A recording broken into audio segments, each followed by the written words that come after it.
May I, monsieur, offer my services without running the risk of intruding? I fear you may not be able to make yourself understood by the worthy ape who presides over the fate of this establishment. In fact, he speaks nothing but Dutch. Unless you authorize me to plead your case, he will not guess that you want gin. There, I dare hope he understood me. That nod must mean that he yields to my arguments. He is taking steps, indeed, he is making haste with prudent deliberation. You are lucky, he didn't grunt. When he refuses to serve someone, he merely grunts. No one insists. Being master of one's moods is the privilege of the larger animals. Now I shall withdraw, monsieur, happy to have been of help to you. Thank you. I'd accept if I were sure of not being a nuisance. You are too kind. Then I shall bring my glass over beside yours. You are right. His silence is deafening. It's the silence of the primeval forest, heavy with threats. At times I'm amazed by his obstinacy in snubbing civilized languages. His business consists in entertaining sailors of all nationalities in this Amsterdam bar, which for the matter he named, no one knows why, Mexico City. With such duties, wouldn't you think there might be some fear that his ignorance would be awkward? Fancy the Cro-Magnon man lodged in the Tower of Babel. He would certainly feel out of his element. Yet this one is not aware of his exile. He goes his own sweet way, and nothing touches him. One of the rare sentences I have ever heard from his mouth proclaimed that you could take it or leave it. What did one have to take or leave? Doubtless our friend himself. I confess I am drawn by such creatures who are all of a piece. Anyone who has considerably meditated on man, by profession or vocation, is led to feel nostalgia for the primates. They at least don't have any ulterior motives. Our host, to tell the truth, has some, although he harbors them deep within him.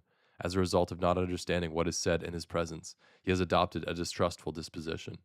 Whence that look of touchy dignity, as if he at least suspected that all is not perfect among men. That disposition makes it less easy to discuss anything with him that does not concern his business.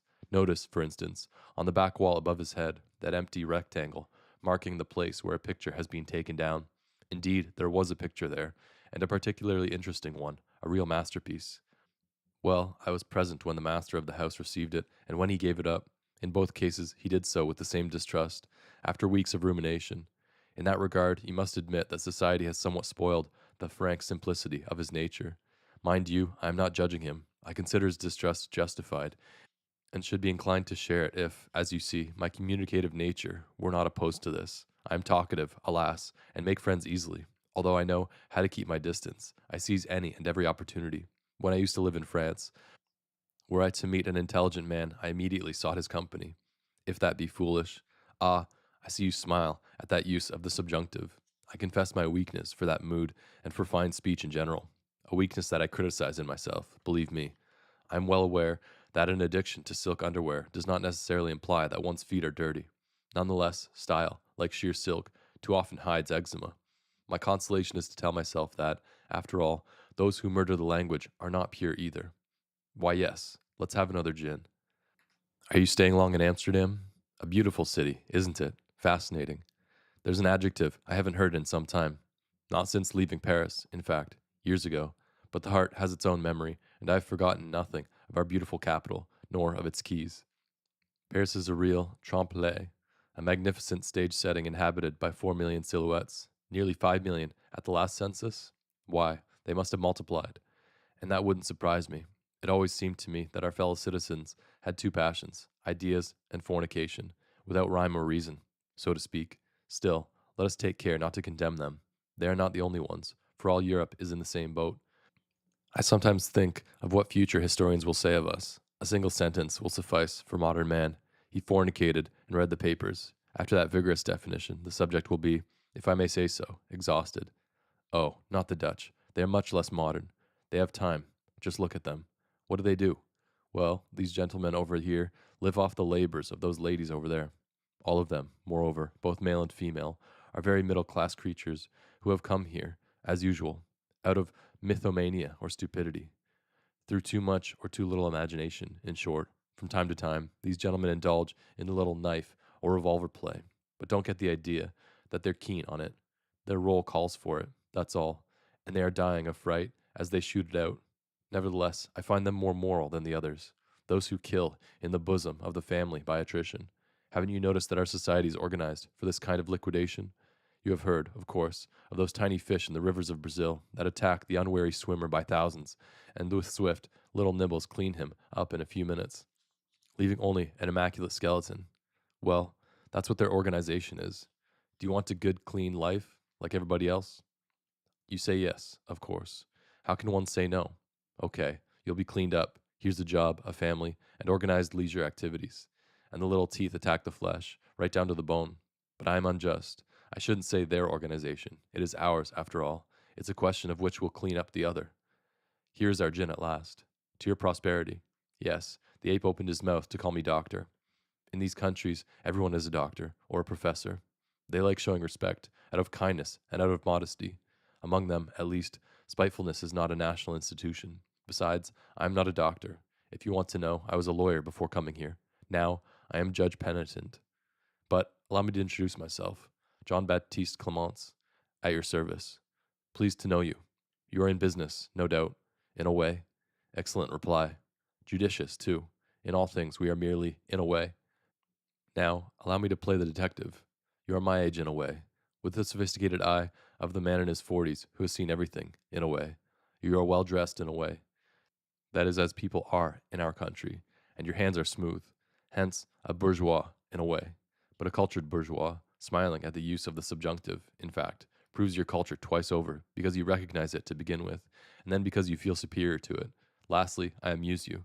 And be it said without vanity, this implies in you a certain open-mindedness. Consequently, you are in a way, but no matter. Professions interest me less than sects.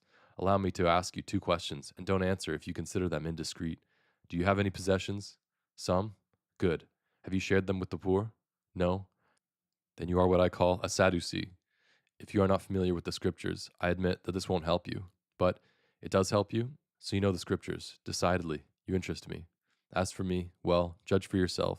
By my stature, my shoulders, and this face that I have often been told was shy, I rather look like a rugby player, don't I? But if I am judged by my conversation, I have to be granted a little subtlety. The camel that provided the hair for my overcoat was probably mangy, yet my nails are manicured. I, too, am sophisticated, and yet I confide in you without caution on the sole basis of your looks. Finally, despite my good manners and my fine speech, I frequent sailors' bars in the Zedic. Come on, give up. My profession is double, that's all. Like the human being. I've already told you, I'm a judge penitent. Only one thing is simple in my case. I possess nothing. Yes, I was rich. No, I shared nothing with the poor. What does that prove? That I, too, was a Sadducee. Oh, do you hear the foghorns in the harbor? There'll be fog tonight on the Zuiderzee. You're leaving already? Forgive me for having perhaps detained you. No, I beg you. I won't let you pay. I'm at home at Mexico City, and have been particularly pleased to receive you here. I shall certainly be here tomorrow, as I am every evening, and I shall be pleased to accept your invitation. Your way back? Well, but if you don't have any objection, the easiest thing would be for me to accompany you as far as the harbor. Thence, by going around the Jewish quarter, you'll find those fine avenues, with their parade of streetcars full of flowers and thundering sounds. Your hotel is on one of them, the Damrak. You first, please. I live in the Jewish quarter, or what was called so until our Hitlerian brethren made room. What a cleanup. 75,000 Jews deported or assassinated. That's real vacuum cleaning. I admire that diligence, that methodical patience. When one has no character, one has to apply a method. Here it did wonders, incontrovertibly, and I am living on the site of one of the greatest crimes in history. Perhaps that's what helps me to understand the ape and his distrust. Thus I can struggle against my natural inclination, carrying me toward fraternizing. When I see a new face, something in me sounds the alarm. Slow, danger. Even when the attraction is strongest, I am on my guard. Do you know that in my little village, during a punitive operation, a German officer courteously asked an old woman to please choose which of her 2 sons would be shot as a hostage? Choose. Can you imagine that? That one? No, this one. And see him go. Let's not dwell on it. But believe me, monsieur, any surprise is possible. I knew a pure heart who rejected distrust. He was a pacifist and libertarian and loved all humanity and the animals with an equal love, an exceptional soul. That's certain. Well, during the last 2 wars of religion in Europe, he had retired to the country. He had written on his threshold, "Wherever you come from, come in and to be welcome." Who do you think answered that noble invitation? The militia, who made themselves at home and disemboweled him. Oh, pardon, madame. But she didn't understand a word of it anyway. All these people, eh? Out so late despite this rain, which hasn't let up for days. Fortunately, there is gin. the sole glimmer of light in this darkness. Do you feel the golden, copper colored light it kindles in you? I like walking through the city of an evening in the warmth of gin. I walk for nights on end. I dream or talk to myself interminably. Yes, like this evening, and I fear making your head swim somewhat. Thank you. You are most courteous, but it's the overflow. As soon as I open my mouth, sentences start to flow. Besides, this country inspires me. I like these people swarming on the sidewalks, wedged into a little space of houses and canals, hemmed in by fogs, cold lands, and the sea steaming like a wet wash. I like them, for they are double. They are here and elsewhere. Yes, indeed, from hearing their heavy tread on the damp pavement, from seeing them move heavily between their shops, full of gilded herrings and jewels, the color of dead leaves, you probably think they are here this evening. You are like everybody else. You take these good people for a tribe of syndics and merchants counting their gold crowns with their chances of eternal life, whose only lyricism consists in occasionally, without doffing their broad-brimmed hats, taking anatomy lessons. You are wrong. They walk along with us, to be sure, and yet see where their heads are, in that fog compounded of neon, gin, and mint emanating from the shop signs above them. Holland is a dream, monsieur, a dream of gold and smoke, smokier by day, more gilded by night, and night and day that dream is peopled with Lohengrens like these, dreamily riding their black bicycles with high handlebars, funereal swans constantly drifting throughout the whole land, around the seas, along the canals, their heads in their copper-colored clouds. They dream, they cycle in circles, they pray, somnambulists in the fog's gilded incense. They have ceased to be here. They have gone thousands of miles away, toward Java, the distant isle. They pray to those grimacing gods of Indonesia, with which they have decorated all their shop windows, and which at this moment are floating aimlessly above us before alighting, like sumptuous monkeys, on the signs and stepped roofs, to remind these homesick colonials that Holland is not only the Europe of merchants, but also the sea that leads to Cipango and to those islands where men die mad and happy. But I am letting myself go. I am pleading a case. Forgive me. Habit, monsieur, vocation, also the desire to make you fully understand the city and the heart of things. For we are at the heart of things here. Have you noticed that Amsterdam's concentric canals resemble the circles of hell? The middle class hell, of course, peopled with bad dreams. When one comes from the outside, as one gradually goes through those circles, life, and hence its crimes, becomes denser, darker. Here, we are in the last circle, the circle of the...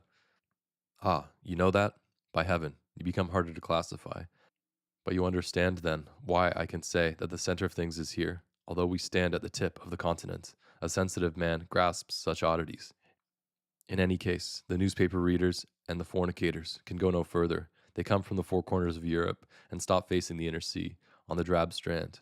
They listen to the foghorns, vainly try to make out the silhouettes of boats in the fog, then turn back over the canals and go home through the rain, chilled to the bone. They come and ask, in all languages, for gin at Mexico City. There, I wait for them. Till tomorrow, then, monsieur et cher compatriote. No, you will easily find your way now. I'll leave you near this bridge. I never cross a bridge at night. It's the result of a vow. Suppose, after all, that someone should jump in the water. One of two things. Either you do likewise to fish him out, and, in cold weather, you run a great risk, or you forsake him there, and suppressed dives sometimes leave one strangely aching. Good night. What? Those ladies behind those windows? Dream, monsieur. Cheap dream. A trip to the Indies. Those persons perfume themselves with spices. You go in, they draw the curtains, and the navigation begins. The gods come down onto the naked bodies, and the islands are set adrift, lost souls crowned with the tousled hair of palm trees in the wind. Try it. What is a judge penitent? Ah, I intrigued you with that business. I meant no harm by it, believe me, and I can explain myself more clearly, in a way that even belongs to my official duties. But first I must set forth a certain number of facts that will help you to understand my story. A few years ago, I was a lawyer in Paris, and, indeed, a rather well-known lawyer. Of course, I didn't tell you my real name. I had a specialty, noble cases, widows and orphans. As the saying goes, I don't know why, because there are improper widows and ferocious orphans. Yet it was enough for me to sniff the slightest scent of victim on a defendant for me to swing into action. And what action? A real tornado. My heart was on my sleeve. You would really have thought that justice slept with me every night. I am sure you would have admired the rightness of my tone, the appropriateness of my emotion, the persuasion and warmth, the restrained indignation of my speeches before the court. Nature favored me as to my physique, and the noble attitude comes effortlessly. Furthermore, I was buoyed up by two sincere feelings, the satisfaction of being on the right side of the bar and an instinctive scorn for judges in general. That scorn, after all, wasn't perhaps so instinctive. I know now that it had its reasons, but seen from the outside, it looked rather like a passion. It can't be denied that, for the moment at least, we have to have judges, don't we? However, I could not understand how a man could offer himself to perform such a surprising function. I accepted the fact because I saw it, but rather as I accepted locusts, with this difference that the invasions of those orthoptera never brought me a sou, whereas I earned my living by carrying on a dialogue with people I scorned. But, after all, I was on the right side. That was enough to satisfy my conscience. The feeling of the law, the satisfaction of being right, the joy of self-esteem, cher monsieur, are powerful incentives for keeping us upright or keeping us moving forward. On the other hand, if you deprive men of them, you transform them into dogs frothing with rage. How many crimes committed merely because their authors could not endure being wrong? I once knew a manufacturer who had a perfect wife, admired by all, and yet he deceived her. That man was literally furious to be in the wrong, to be blocked from receiving or granting himself a certificate of virtue. The more virtues his wife manifested, the more vexed he became. Eventually, living in the wrong became unbearable to him. What do you think he did then? He gave up deceiving her? Not at all. He killed her. That is how I entered into relations with him. My situation was more enviable. Not only did I run no risk of joining the criminal camp, in particular, I had no chance of killing my wife, being a bachelor, but I even took up their defense, on the sole condition that they should be noble murderers, as others are noble savages. The very manner in which I conducted that defense gave me great satisfactions. I was truly above reproach in my professional life. I never accepted a bribe, it goes without saying, and I never stooped either to any shady proceedings. And, this is even rarer, I never deigned to flatter any journalist to get him on my side, nor any civil servant whose friendship might be useful to me. I even had the luck of seeing the Legion of Honor offered to me 2 or 3 times, and of being able to refuse it with a discreet dignity in which I found my true reward. Finally, I never charged the poor a fee, and never boasted of it. Don't think for a moment, cher monsieur, that I am bragging. I take no credit for this. The avidity, which in our society substitutes for ambition, has always made me laugh. I was aiming higher. You will see that the expression is exact in my case. But you can already imagine my satisfaction. I enjoyed my own nature to the fullest, and we all know that there lies happiness, although, to soothe one another mutually, we occasionally pretend to condemn such joys as selfishness. At least I enjoyed that part of my nature which reacted so appropriately to the widow and orphan that eventually, through exercise, it came to dominate my whole life. For instance, I loved to help blind people cross streets. From as far away as I could see a cane hesitating on the edge of a sidewalk, I would rush forward, sometimes only a second ahead of another charitable hand already outstretched, snatch the blind person from any solicitude but mine, and lead him gently but firmly along the crosswalk among the traffic obstacles toward the refuge of the other sidewalk, where we would separate with a mutual emotion. In the same way, I always enjoyed giving directions in the street, obliging with a light, lending a hand to heavy pushcarts, pushing a stranded car, buying a paper from the Salvation Army, lass or flowers from the old peddler, though I knew she stole them from the Montparnasse cemetery. I also liked, and this is harder to say, I liked to give alms. A very Christian friend of mine admitted that one's initial feeling on seeing a beggar approach one's house is unpleasant. Well, with me it was worse. I used to exult, but let's not dwell on this. Let us speak rather of my courtesy. It was famous and unquestionable. Indeed, good manners provided me with great delights. If I had the luck, certain mornings, to give up my seat in the bus or subway to someone who obviously deserved it, to pick up some object an old lady had dropped and return it to her with a smile I knew well, or merely to forfeit my taxi to someone in a greater hurry than I. It was a red-letter day. I even rejoiced. I must admit, those days when the transport system being on strike, I had a chance to load into my car at the bus stops some of my unfortunate fellow citizens unable to get home, giving up my seat in the theater to allow a couple to sit together, hoisting a girl's suitcases onto the rack in a train. These were all deeds I performed more often than others because I paid more attention to the opportunities and was better able to relish the pleasure they give. Consequently, I was considered generous, and so I was. I gave a great deal in public and in private, but far from suffering when I had to give up an object or a sum of money, I derived constant pleasures from this, among them a sort of melancholy, which occasionally rose within me at the thought of the sterility of those gifts and the probable ingratitude that would follow. I even took such pleasure in giving that I hated to be obliged to do so. Exactitude in money matters bored me to death, and I conformed ungraciously.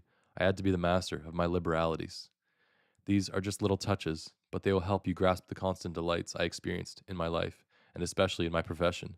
Being stopped in the corridor of the law courts by the wife of a defendant you represented out of justice or pity alone, I mean without charge, hearing that woman whisper that nothing, no, nothing could ever repay what you had done for them, replying that it was quite natural, that anyone would have done as much, even offering some financial help to tide over the bad days ahead, then, in order to cut the effusions short and preserve their proper residence, kissing the hand of a poor woman and breaking away, believe me, cher monsieur, this is achieving more than the vulgar ambitious man and rising to that supreme summit where virtue is its own reward. Let's pause on these heights. Now, you understand what I meant when I spoke of aiming higher. I was talking, it so happens, of those supreme summits, the only places I can really live. Yes, I have never felt comfortable except in lofty places, even in the details of daily life. I needed to feel above. I preferred the bus to the subway, open carriages to taxis, terraces to closed in places, an enthusiast for sport planes in which one's head is in the open. On boats, I was the eternal pacer of the top deck. In the mountains, I used to flee the deep valleys for the passes and plateaus. I was the man of the mesas, at least. If fate had forced me to choose between work at a lathe or as a roofer, don't worry, I'd have chosen the roofs and become acquainted with dizziness. Coal bins, ship's holds, undergrounds, grottos, pits were repulsive to me. I'd even developed a special loathing for speleologists, who had the nerve to fill the front page of our newspapers and whose records nauseated me. Striving to reach elevation minus 800 at the risk of getting one's head caught in a rocky funnel, a siphon, as those fools say, seemed to me the exploit of perverted or traumatized characters. There was something criminal underlying it. A natural balcony 1,500 feet above a sea, still visible bathed in sunlight, on the other hand, was the place where I could breathe most freely, especially if I were alone, well above the human ants. I could readily understand why sermons, decisive preachings, and fire miracles took place on accessible heights. In my opinion, no one meditated in cellars or prison cells, unless they were situated in a tower with a broad view. One just became moldy, and I could understand that man who, having entered holy orders, gave up the frock because his cell, instead of overlooking a vast landscape as he expected, looked out on a wall. Rest assured that as far as I was concerned, I did not grow moldy. At every hour of the day, within myself and among others, I would scale the heights and light conspicuous fires, and a joyful greeting would rise toward me. Thus at least I took pleasure in life and in my own excellence. My profession satisfied most happily that vocation for summits. It cleansed me of all bitterness toward my neighbor, whom I always obligated without ever owing him anything. It set me above the judge, whom I judged in turn, above the defendant, whom I forced to gratitude. Just weigh this, cher monsieur. I lived with impunity. I was concerned in no judgments. I was not on the floor of the courtroom, but somewhere in the flies, like those gods that are brought down by machinery from time to time to transfigure the action and give it its meaning. After all, living aloft is still the only way of being seen and hailed by the largest number. Besides, some of my good criminals had killed in obedience to the same feeling. Reading the newspapers afterward, in the sorry condition in which they then were, doubtless, brought them a sort of unhappy compensation. Like many men, they had no longer been able to endure anonymity, and that impatience had contributed to leading them to unfortunate extremities. To achieve notoriety, it is enough, after all, to kill one's concierge. Unhappily, this is usually an ephemeral reputation. So many concierges are there who deserve and receive the knife. Crime constantly monopolizes the headlines, but the criminal appears there only fugitively, to be replaced at once. In short, such brief triumphs cost too dear. Defending our unfortunate aspirants, after a reputation amounted, on the other hand, to becoming really well known, at the same time and in the same places, but by more economical means. Consequently, this encouraged me to making more meritorious efforts, so that they would pay as little as possible. What they were paying, they were doing so, to some extent, in my place. The indignation, talent, and emotion I expended on them washed away, in return, any debt I might feel toward them. The judges punished, and the defendants expiated, while I, free of any duty, shielded from judgment as from penalty, I freely held sway, bathed in a light as of Eden. Indeed, wasn't that Eden, cher monsieur? No intermediary between life and me? Such was my life. I never had to learn how to live. In that regard, I already knew everything at birth. Some people's problem is to protect themselves from men, or at least to come to terms with them. In my case, the understanding was already established, familiar when it was appropriate, silent when necessary, capable of a free and easy manner as readily as of dignity. I was always in harmony. Hence my popularity was great and my successes in society innumerable. I was acceptable in appearance. I revealed myself to be both a tireless dancer and an unobtrusively learned man. I managed to love simultaneously, and this is not easy. Women and justice. I indulged in sports and the fine arts. In short, I'll not go on for fear you might suspect me of self-flattery. But just imagine, I beg you, a man at the height of his powers, in perfect health, generously gifted, skilled in bodily exercises as in those of the mind, neither rich nor poor, sleeping well, and fundamentally pleased with himself without showing this otherwise than by a felicitous sociability. You will readily see how I can speak, without immodesty, of a successful life. Yes, few creatures were more natural than I. I was altogether in harmony with life, fitting into it from top to bottom without rejecting any of its ironies, its grandeur, or its servitude, in particular the flesh, matter, the physical in short, which disconcerts or discourages so many men in love or in solitude, without enslaving me, brought me steady joys. I was made to have a body, once that harmony in me, that relaxed mastery that people felt, even to telling me sometimes that it helped them in life. Hence my company was in demand. Often, for instance, people thought they had met me before. Life, its creatures, and its gifts offered themselves to me, and I accepted such marks of homage with a kindly pride. To tell the truth, just from being so fully and simply a man, I looked upon myself as something of a superman. I was of respectable but humble birth. My father was an officer, and yet, certain mornings, let me confess it humbly, I felt like a king's son, or a burning bush. It was not a matter, mind you, of the certainty I had of being more intelligent than everyone else. Besides, such certainty is of no consequence, because so many imbeciles share it. No, as a result of being showered with blessings, I felt, I hesitate to admit, marked out, personally marked out, among all, for that long and uninterrupted success. This, after all, was a result of my modesty. I refused to attribute that success to my own merits, and could not believe that the conjunction in a single person of such different and such extreme virtues was the result of chance alone. This is why in my happy life I felt somehow that the happiness was authorized by some higher decree. When I add that I had no religion, you can see even better how extraordinary that conviction was. Whether ordinary or not, it served for some time to raise me above the daily routine, and I literally soared for a period of years, for which, to tell the truth, I still long in my heart of hearts.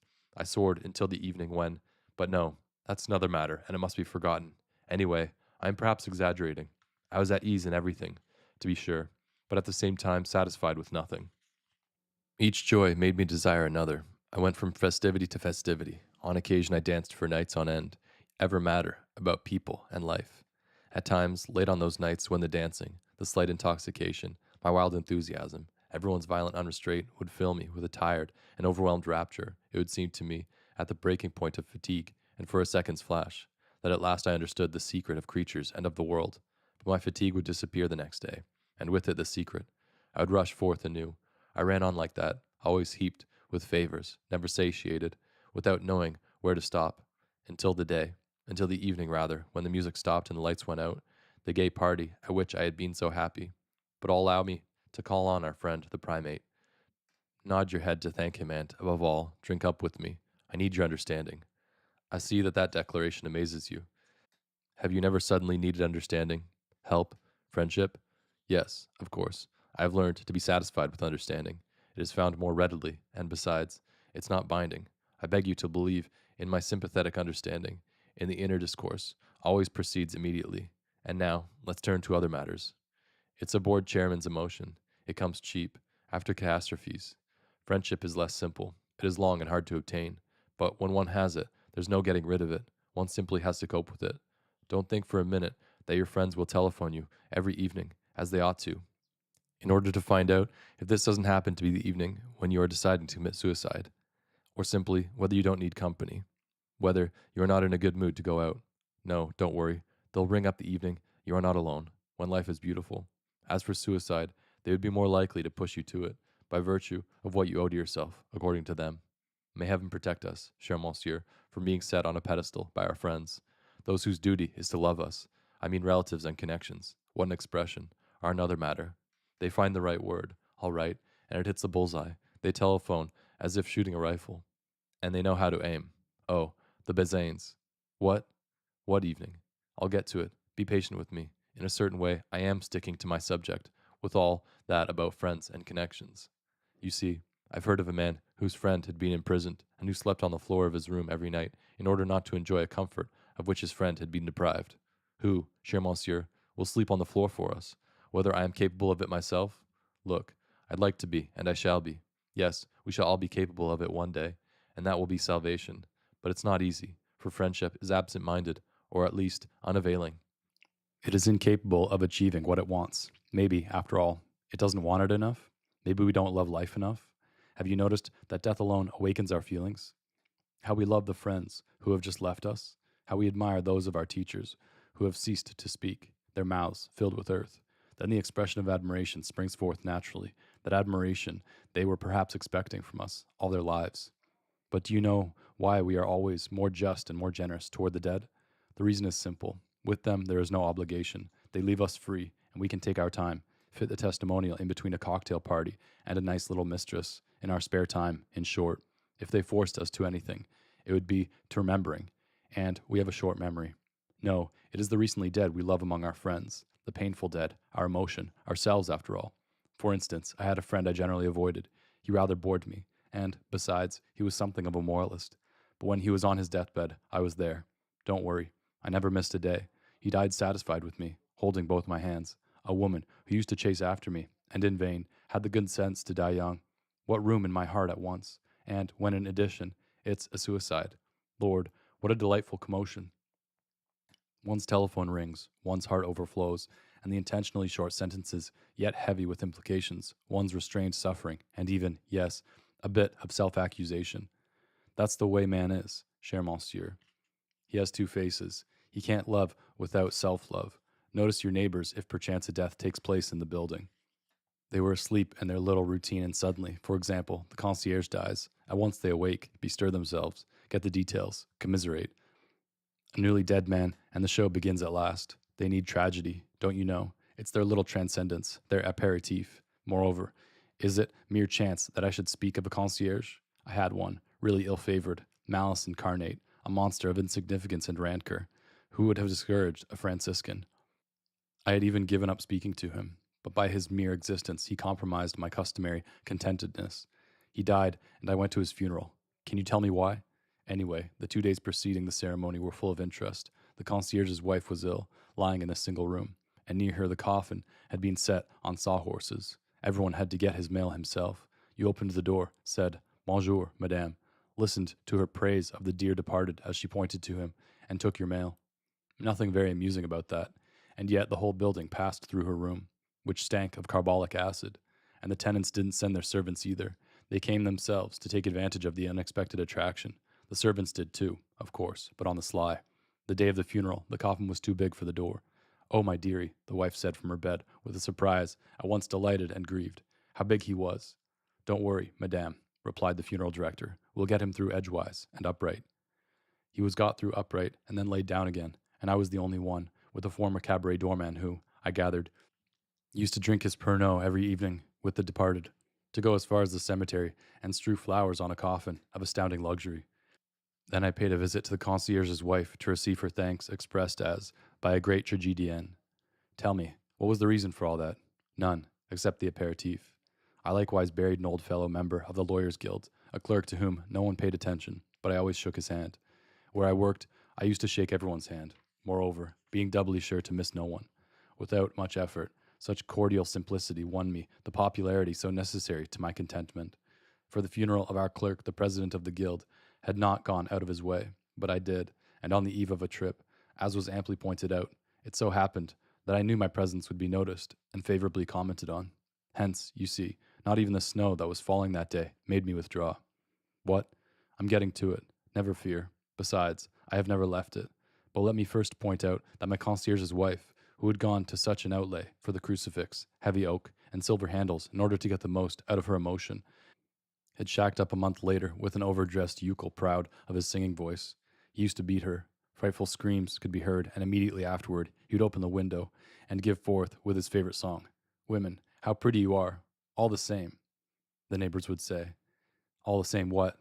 I ask you. All right. Appearances were against the baritone, and against the concierge's wife, too. But nothing proves that they were not in love. Nothing proves either that she did not love her husband. Moreover, when the yokel took her flight, his voice and arm exhausted, she, that faithful wife, resumed her praises of the departed. After all, I know of others who have appearances on their side and are no more faithful or sincere.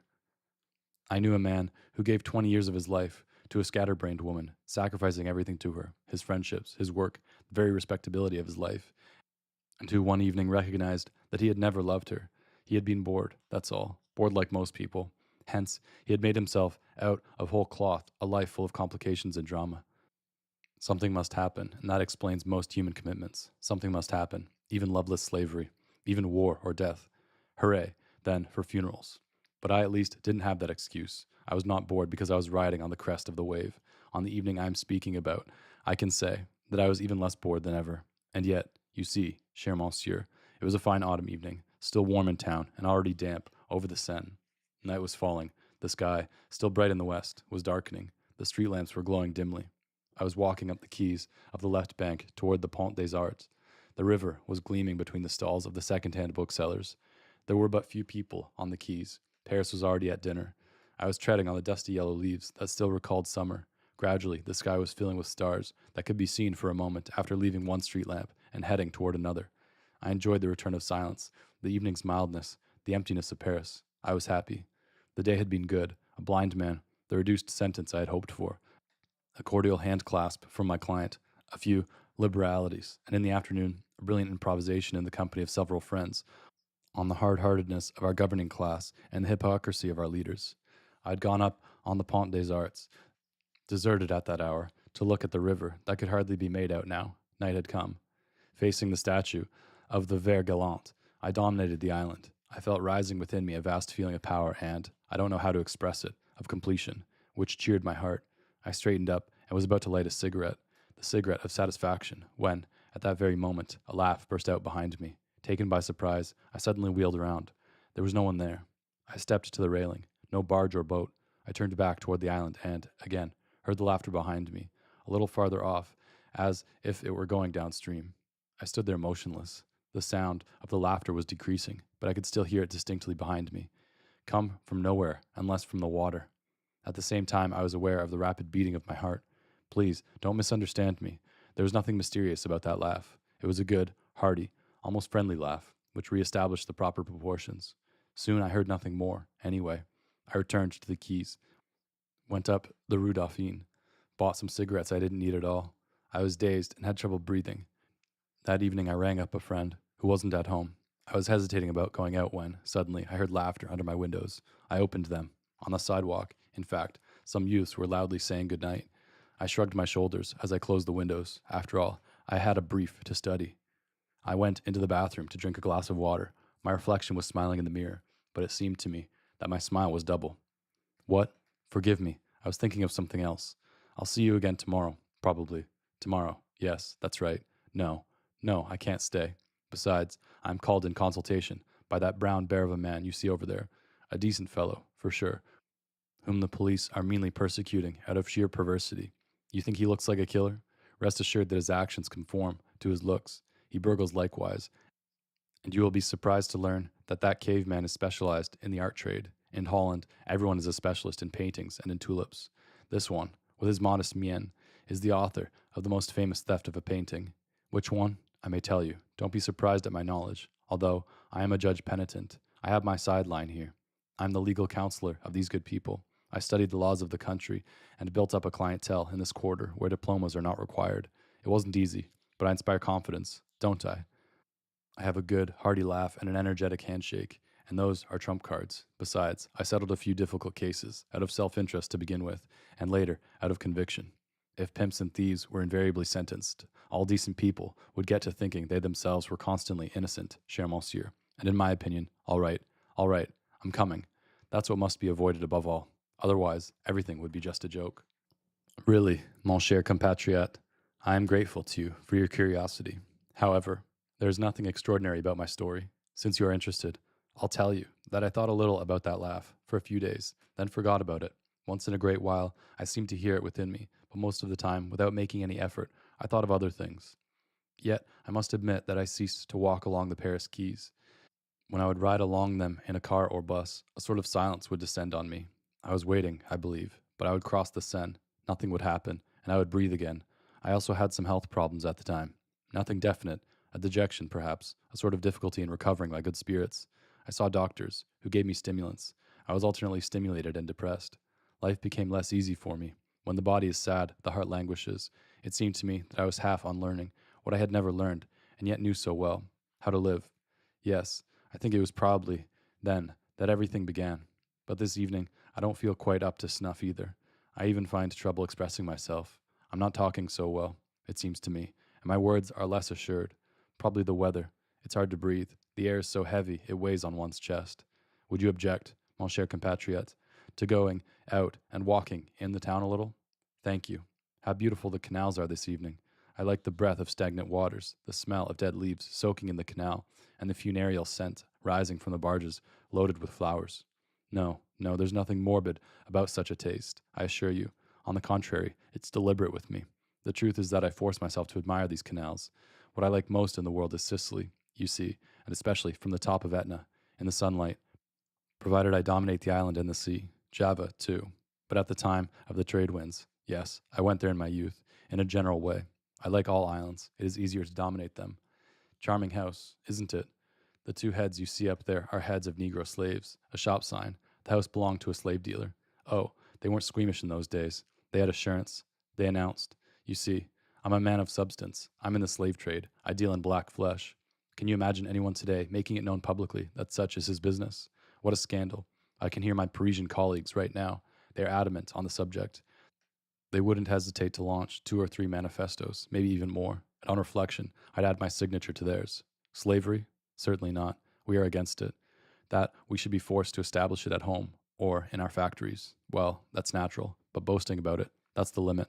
I'm well aware that one can't get along without domineering or being served. Every man needs slaves as he needs fresh air. Commanding is breathing. You agree with me? And even the most destitute manage to breathe. The lowest man in the social scale still has his wife or his child. If he's unmarried, a dog. The essential thing, after all, is being able to get angry with someone who has no right to talk back. One doesn't talk back to one's father. You know the expression? In one way, it is very odd. To whom should one talk back in this world, if not to what one loves? In another way, it is convincing. Somebody has to have the last word. Otherwise, every reason can be answered with another one, and there would never be an end to it. Power, on the other hand, settles everything. It took time, but we finally realized that. For instance, you must have noticed that our old Europe at last philosophizes in the right way. We no longer say, as in simple times, this is the way I think. What are your objections? We have become lucid. For the dialogue, we have substituted the communique. This is the truth, we say. You can discuss it as much as you want. We aren't interested, but in a few years, there'll be the police who will show you we are right. Ah, this dear old planet, all is clear now. We know ourselves. We now know of what we are capable. Just take me. To change examples, if not subjects, I've always wanted to be served with a smile. If the maid looked sad, she poisoned my days. She had a right not to be cheerful, to be sure. But I told myself that it was better for her to perform her service with a laugh than with tears. In fact, it was better for me. Yet, without boasting, my reasoning was not altogether idiotic. Likewise, I always refused to eat in Chinese restaurants. Why? Because Orientals, when they are silent and in the presence of whites, often look scornful. Naturally, they keep that look when serving. How then can you enjoy the glazed chicken? And, above all, how can you look at them and think you are right? Just between us, slavery, preferably with a smile, is inevitable then. But we must not admit it. Isn't it better that whoever cannot do without having slaves should call them free men? For the principle to begin with, and, secondly, not to drive them to despair. We owe them that compensation, don't we? In that way, they will continue to smile, and we shall maintain our good conscience. Otherwise, we'd be obliged to reconsider our opinion of ourselves. We'd go mad with suffering, or even become modest, for everything would be possible. Consequently, no shop signs, and this one is shocking. Besides, if everyone told all, display profession and identity, we shouldn't know which way to turn. Imagine the visiting cards: DuPont, jittery philosopher, or Christian landowner, or adulterous humanist. Indeed, there's a wide choice. But it would be hell. Yes, hell must be like that. Streets filled with shop signs and no way of explaining oneself. One is classified, once and for all. You, for instance, mon cher compatriote, stop and think of what your sign would be. You are silent? Well, you'll tell me later on. I know mine in any case, a double face, a charming Janus, and above it, the motto of the house. Don't rely on it. On my cards, Jean-Baptiste Clemence, play actor. Why, shortly after the evening I told you about, I discovered something. When I would leave a blind man on the sidewalk to which I had convoyed him, I used to tip my hat to him. Obviously, the hat tipping wasn't intended for him, since he couldn't see it. To whom was it addressed? To the public. After playing my part, I would take the bow. Not bad, eh? Another day, during the same period, to a motorist who was thanking me for helping him, I replied that no one would have done as much. I meant, of course, anyone. But that unfortunate slip weighed heavy on me. For modesty, really, I took the cake. I have to admit it humbly, mon cher compatriot. I was simply bursting with vanity. I, I, I is the refrain of my whole life, which could be heard in everything I said. I could never talk without boasting, especially if I did so with that shattering discretion. That was my specialty. It is quite true that I always lived free and powerful. I simply felt released in regard to all for the excellent reason that I recognized no equals. I always considered myself more intelligent than everyone else, as I've told you, but also more sensitive and more skillful. A crack shot, an incomparable driver, a better lover, even in the fields in which it was easy for me to verify my inferiority, like tennis, for instance, in which I was but a passable partner. It was hard for me not to think that, with a little time for practice, I would surpass the best players.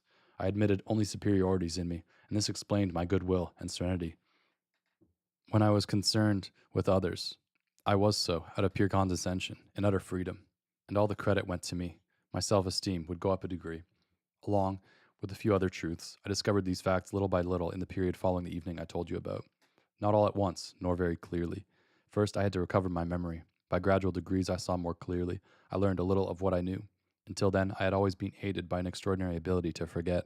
I used to forget everything, beginning with my resolutions. Fundamentally, nothing mattered. War, suicide, love, poverty got my attention, of course, when circumstances forced me, but a courteous, superficial attention. At times, I'd pretend to get excited about some cause foreign to my daily life, but basically, I didn't really take part in it, except, of course, when my freedom was thwarted. How can I express it? Everything slid off. Yes, just rolled off me. In the interest of fairness, it should be said that sometimes my forgetfulness was praiseworthy. You have noticed that there are people whose religion consists in forgiving all offenses, and who do in fact forgive them, but never forget them. I wasn't good enough to forgive offenses, but eventually I always forgot them. And the man who thought I hated him couldn't get over seeing me tip my hat to him with a smile. According to his nature, he would then admire my nobility of character, or scorn my ill breeding, without realizing that my reason was simpler. I had forgotten his very name. The same infirmity that often made me indifferent or ungrateful in such cases made me magnanimous. I lived consequently without any other continuity than that from day to day of I, from day to day, women, from day to day, virtue or vice, from day to day, like dogs, but every day myself, secure at my post. Thus I progressed on the surface of life, in the realm of words, as it were, never in reality. All those books barely read, those friends barely loved, those cities barely visited, those women barely possessed. I went through the gestures out of boredom or absent-mindedness. Then came human beings. They wanted to cling, but there was nothing to cling to, and that was unfortunate for them. As for me, I forgot. I never remembered anything but myself. Gradually, however, my memory returned, or rather, I returned to it, and in it I found the recollection that was awaiting me. But before telling you of it, allow me, mon cher compatriot, to give you a few examples. They will be useful to you, I am sure, of what I discovered in the course of my exploration. One day in my car, when I was slow in making a getaway at the green light, while our patient fellow citizens immediately began honking furiously behind me, I suddenly remembered another occasion, set in similar circumstances. A motorcycle ridden by a spare little man, wearing spectacles and +4s, had gone round me and planted itself in front of me at the red light. As he came to a stop, the little man had stalled his motor and was vainly striving to revive it. When the light changed, I asked him, with my usual courtesy, to take his motorcycle out of my way so I might pass. The little man was getting irritable over his wheezy motor. Hence he replied, according to the rules of Parisian courtesy, that I could go climb a tree. I insisted, still polite, but with a slight shade of impatience in my voice. I was immediately told that in any case I could go straight to hell. Meanwhile, several horns began to be heard behind me. With greater firmness, I begged my interlocutor to be polite and to realize that he was blocking traffic. The irascible character, probably exasperated by the now evident ill will of his motor, informed me that if I wanted what he called a thorough dusting off, he would gladly give it to me. Such cynicism filled me with a healthy rage, and I got out of my car with the intention of thrashing this coarse individual. I don't think I am cowardly, but what doesn't one think? I was a head taller than my adversary, and my muscles have always been reliable. I still believe the dusting off would have been received rather than given. But I had hardly set foot on the pavement when from the gathering crowd a man stepped forth, rushed at me, assured me that I was the lowest of the low, and that he would not allow me to strike a man who had a motorcycle between his legs, and hence was at a disadvantage.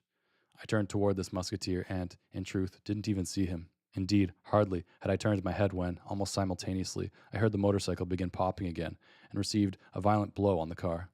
Before I had the time to register what had happened, the motorcycle rode away. Dazed, I mechanically walked toward D'Artagnan when, at the same moment, an exasperated concert of horns rose from the now considerable line of vehicles. The light was changing to green. Then, still somewhat bewildered, instead of giving a drubbing to the idiot who had addressed me, I docilely returned to my car and drove off. As I passed, the idiot greeted me with a poor dope that I still recall. A totally insignificant story, in your opinion? Probably. Still, it took me some time to forget it, and that's what counts. Yet, I had excuses. I had let myself be beaten without replying, but I could not be accused of cowardice. Taken by surprise, addressed from both sides, I had mixed everything up, and the horns had put the finishing touch to my embarrassment. Yet I was unhappy about this, as if I had violated the code of honor. I could see myself getting back into my car without a reaction, under the ironic gaze of a crowd especially delighted because, as I recall, I was wearing a very elegant blue suit. I could hear the poor dope which, in spite of everything, struck me as justified.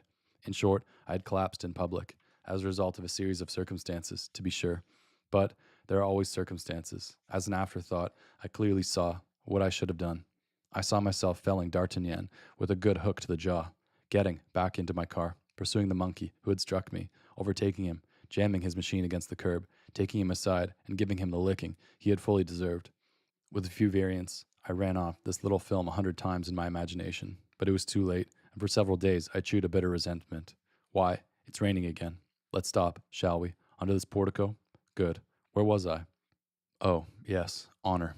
Well, when I recovered the recollection of that episode, I realized what it meant. After all, my dream had not stood up to facts. I had dreamed, this was now clear, of being a complete man who managed to make himself respected in his person as well as in his profession. Half certain, half de Gaulle, if you will. In short, I wanted to dominate in all things. This is why I assumed the manner, made a particular point of displaying my physical skill rather than my intellectual gifts. But after having been struck in public without reacting, it was no longer possible for me to cherish that fine picture of myself. If I had been the friend of truth and intelligence I claimed to be, what would that episode have mattered to me? It was already forgotten by those who had witnessed it. I'd have barely accused myself of having got angry over nothing, and also, having got angry, of not having managed to face up to the consequences of my anger, for want of presence of mind. Instead of that, I was eager to get my revenge, to strike and conquer, as if my true desire were not to be the most intelligent or most generous creature on earth, but only to beat anyone I wanted, to be the stronger, in short, and in the most elementary way. The truth is that every intelligent man, as you know, dreams of being a gangster and of ruling over society by force alone. As it is not so easy as the detective novels might lead one to believe, one generally relies on politics and joins the cruelest party. What does it matter, after all, if by humiliating one's mind, one succeeds in dominating everyone? I discovered in myself sweet dreams of oppression. I learned at least that I was on the side of the guilty, the accused, only in exactly so far as their crime caused me no harm. Their guilt made me eloquent because I was not its victim. When I was threatened, I became not only a judge in turn, but even more, an irascible master who wanted, regardless of all laws, to strike down the offender and get him on his knees. After that, mon cher compatriot, it is very hard to continue seriously believing one has a vocation for justice and is the predestined defender of the widow and orphan. Since the rain is coming down harder and we have the time, may I impart to you another discovery I made, soon after, in my memory? Let's sit down on this bench out of the rain. For centuries, pipe smokers have been watching the same rain falling on the same canal. What I have to tell you is a bit more difficult. This time it concerns a woman. To begin with, you must know that I always succeeded with women, and without much effort. I don't say succeed in making them happy, or even in making myself happy through them. No, simply succeed.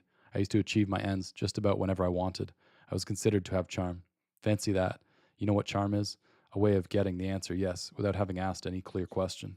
And that was true of me at the time. Does that surprise you? Come now. Don't deny it. With the face I now have, that's quite natural. Alas, after a certain age, every man is responsible for his face. Mine. But what matter? It's a fact. I was considered to have charm, and I took advantage of it. Without calculation, however, I was in good faith, or almost.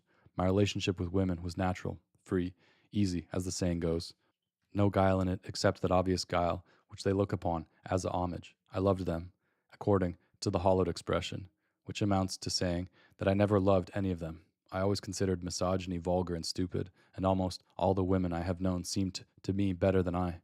Nevertheless, setting them so high, I made use of them more often than I served them. How can one make it out? Of course, true love is exceptional, 2 or 3 times a century, more or less. The rest of the time, there is vanity or boredom. As for me, in any case, I was not the Portuguese nun. I am not hard-hearted, far from it, full of pity, on the contrary, and with a ready tear to boot. Only, my emotional impulses always turn toward me. My feelings of pity concern me. It is not true, after all, that I never loved. I conceived at least one great love in my life, of which I was always the object. From that point of view, after the inevitable hardships of youth, I was early focused. Sensuality alone dominated my love life. I looked merely for objects of pleasure and conquest. Moreover, I was aided in this by my constitution.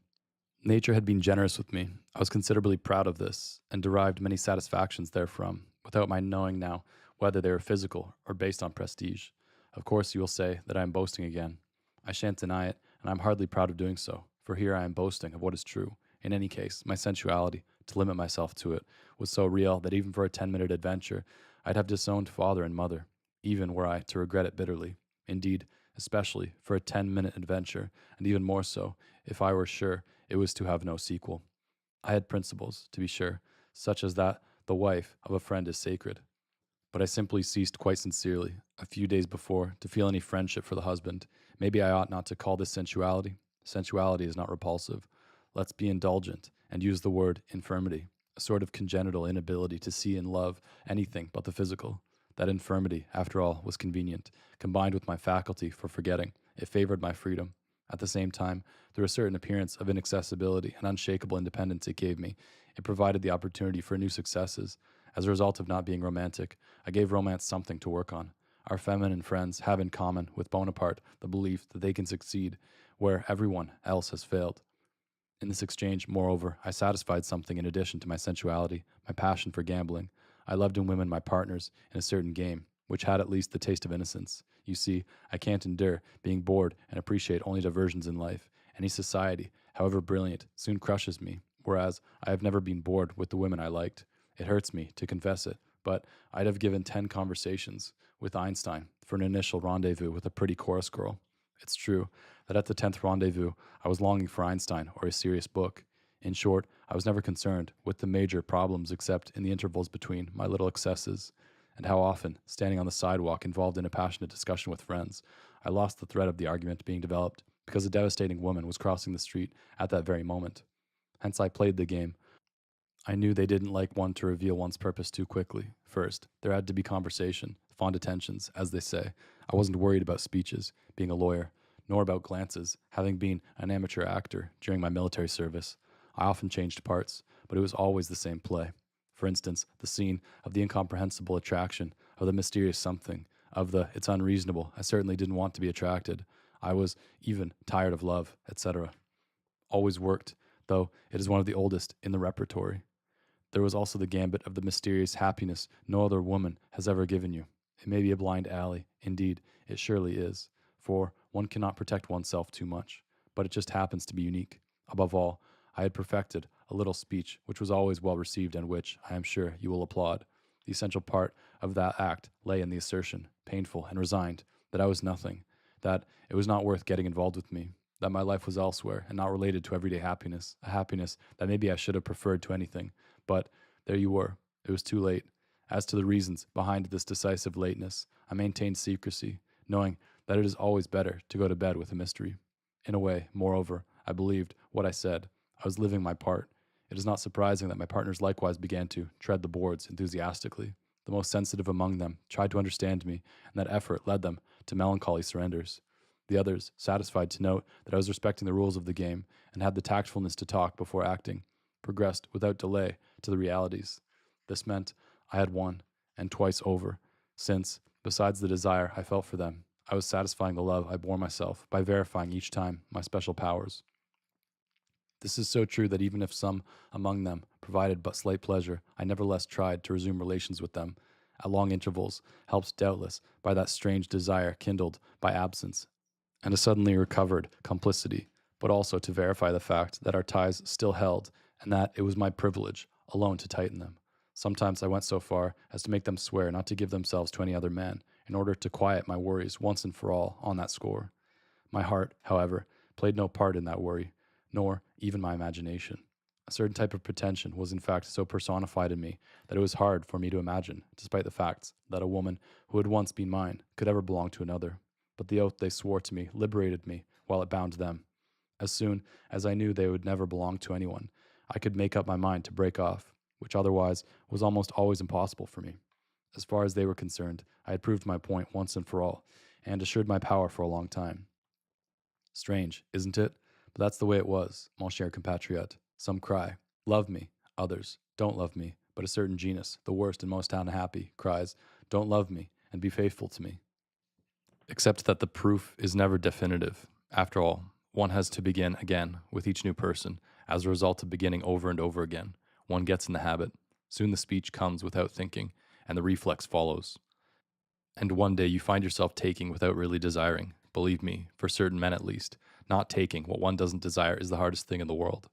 This is what happened eventually, and there's no point in telling you who she was except that, without really stirring me, she had attracted me by her passive, avid manner.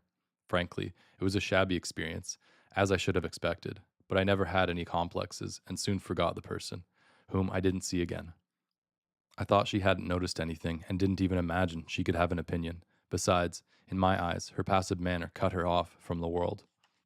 A few weeks later, however, I learned that she had related my deficiencies to a third person. At once I felt as if I had been somewhat deceived. She wasn't so passive as I had thought, and she didn't lack judgment. Then I shrugged my shoulders and pretended to laugh. I even laughed outright. Clearly the incident was unimportant. If there is any realm in which modesty ought to be the rule, isn't it sex with all the unforeseeable there is in it? But no, each of us tries to show up to advantage, even in solitude. Despite having shrugged my shoulders, what was my behavior, in fact? I saw that woman again a little later and did everything necessary to charm her and really take her back. It was not very difficult, for they don't like either to end on a failure. From that moment onward, without really intending it, I began, in fact, to mortify her in every way. I would give her up and take her back, force her to give herself at inappropriate times and in inappropriate places, treat her so brutally in every regard that eventually I attached myself to her as I imagined the jailer is bound to his prisoner. And this kept up till the day when, in the violent disorder of painful and constrained pleasure, she paid a tribute aloud to what was enslaving her. That very day I began to move away from her. I have forgotten her since. I'll agree with you, despite your polite silence, that adventure is not very pretty. But just think of your life, mon cher compatriot. Search your memory and perhaps you will find some similar story that you'll tell me later on. In my case, when that business came to mind, I again began to laugh, but it was another kind of laugh, rather like the one I had heard on the Pont des Arts. I was laughing at my speeches and my pleadings in court, even more at my court pleading than at my speeches to women. To them, at least, I did not lie much. Instinct spoke clearly, without subterfuges, in my attitude. The act of love, for instance, is a confession. Selfishness screams aloud. Vanity shows off. Or else, true generosity reveals itself. Ultimately, in that regrettable story, even more than in my other affairs, I had been more outspoken than I thought. I had declared who I was and how I could live. Despite appearances, I was therefore more worthy in my private life, even when, one might say, especially when I behaved as I have told you, than in my great professional flights about innocence and justice. At least, seeing myself act with others, I couldn't deceive myself as to the truth of my nature. No man is a hypocrite in his pleasures. Have I read that, or did I think it myself, mon cher compatriot? When I examined thus the trouble I had in separating definitively from a woman, a trouble which used to involve me in so many simultaneous liaisons, I didn't blame my soft-heartedness. That was not what impelled me when one of my mistresses tired of waiting for the Austerlitz of our passion and spoke of leaving me. At once I was the one who made a step forward, who yielded, who became eloquent. As for affection and soft-heartedness, I aroused them in women, experiencing merely the appearance of them myself, simply a little excited by this refusal, alarmed also by the possible loss of someone's affection. At times I truly thought I was suffering, to be sure, but the rebellious female had merely to leave, in fact for me to forget her, without effort, as I forgot her presence when, on the contrary, she had decided to return. No, it was not love or generosity that awakened me when I was in danger of being forsaken, but merely the desire to be loved and to receive what, in my opinion, was due me. The moment I was loved and my partner again forgotten, I shone. I was at the top of my form. I became likable. Be it said, moreover, that as soon as I had re-won that affection, I became aware of its weight. In my moments of irritation, I told myself that the ideal solution would have been the death of the person I was interested in. Her death would, on the one hand, have definitively fixed our relationship and, on the other, removed its compulsion. But one cannot long for the death of everyone or, in the extreme, depopulate the planet in order to enjoy a freedom that cannot be imagined otherwise. My sensibility was opposed to this, and my love of mankind. The only deep emotion I occasionally felt in these affairs was gratitude, when all was going well and I was left. Not only peace, but freedom to come and go, never kinder and gayer with one woman than when I had just left another's bed, as if I extended to all others the debt I had just contracted toward one of them. In any case, however apparently confused my feelings were, the result I achieved was clear. I kept all my affections within reach to make use of them when I wanted. On my own admission, I could live happily only on condition that all the individuals on earth, or the greatest possible number, were turned toward me, eternally in suspense, devoid of independent life, and ready to answer my call at any moment, doomed, in short, to sterility until the day I should deign to favor them. In short, for me to live happily, it was essential for the creatures I chose not to live at all. They must receive their life, sporadically, only at my bidding. Oh, I don't feel any self-satisfaction, believe me, in telling you this. Upon thinking of that time when I used to ask for everything without paying anything myself, when I used to mobilize so many people in my service, when I used to put them in the refrigerator, so to speak, in order to have them at hand some day when it would suit me. I don't know how to name the odd feeling that comes over me. Isn't it shame, perhaps? Tell me, mon cher compatriot, doesn't shame sting a little? It does? Well, it's probably shame, then, or one of those silly emotions that have to do with honor. It seems to me, in any case, that feeling has never left me since the adventure I found at the heart of my memory, which I cannot any longer put off relating, despite my digressions and the inventive efforts for which, I hope, you give me credit. Look, the rain has stopped. Be kind enough to walk home with me. I am strangely tired, not from having talked so much, but at the mere thought of what I still have to say. Oh, well, a few words will suffice to relate my essential discovery. What's the use of saying more? Anyway, for the statue to stand bare, the fine speeches must take flight like pigeons. So here goes. That particular night in November, 2 or 3 years before the evening when I thought I heard laughter behind me, I was returning to the left bank and my home by way of the Pont Royal. It was an hour past midnight. A fine rain was falling, a drizzle rather, that scattered the few people on the streets. I had just left a mistress, who was surely already asleep.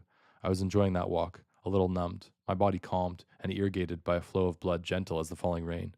On the bridge, I passed behind a figure, leaning over the railing and seeming to stare at the river. On closer view, I made out a slim young woman dressed in black. The back of her neck, cool and damp between her dark hair and coat collar, stirred me. But I went on after a moment's hesitation. At the end of the bridge, I followed the quays towards Saint Michel, where I lived. I had already gone some 50 yards when I heard the sound, which, despite the distance, seemed dreadfully loud in the midnight silence, of a body striking the water.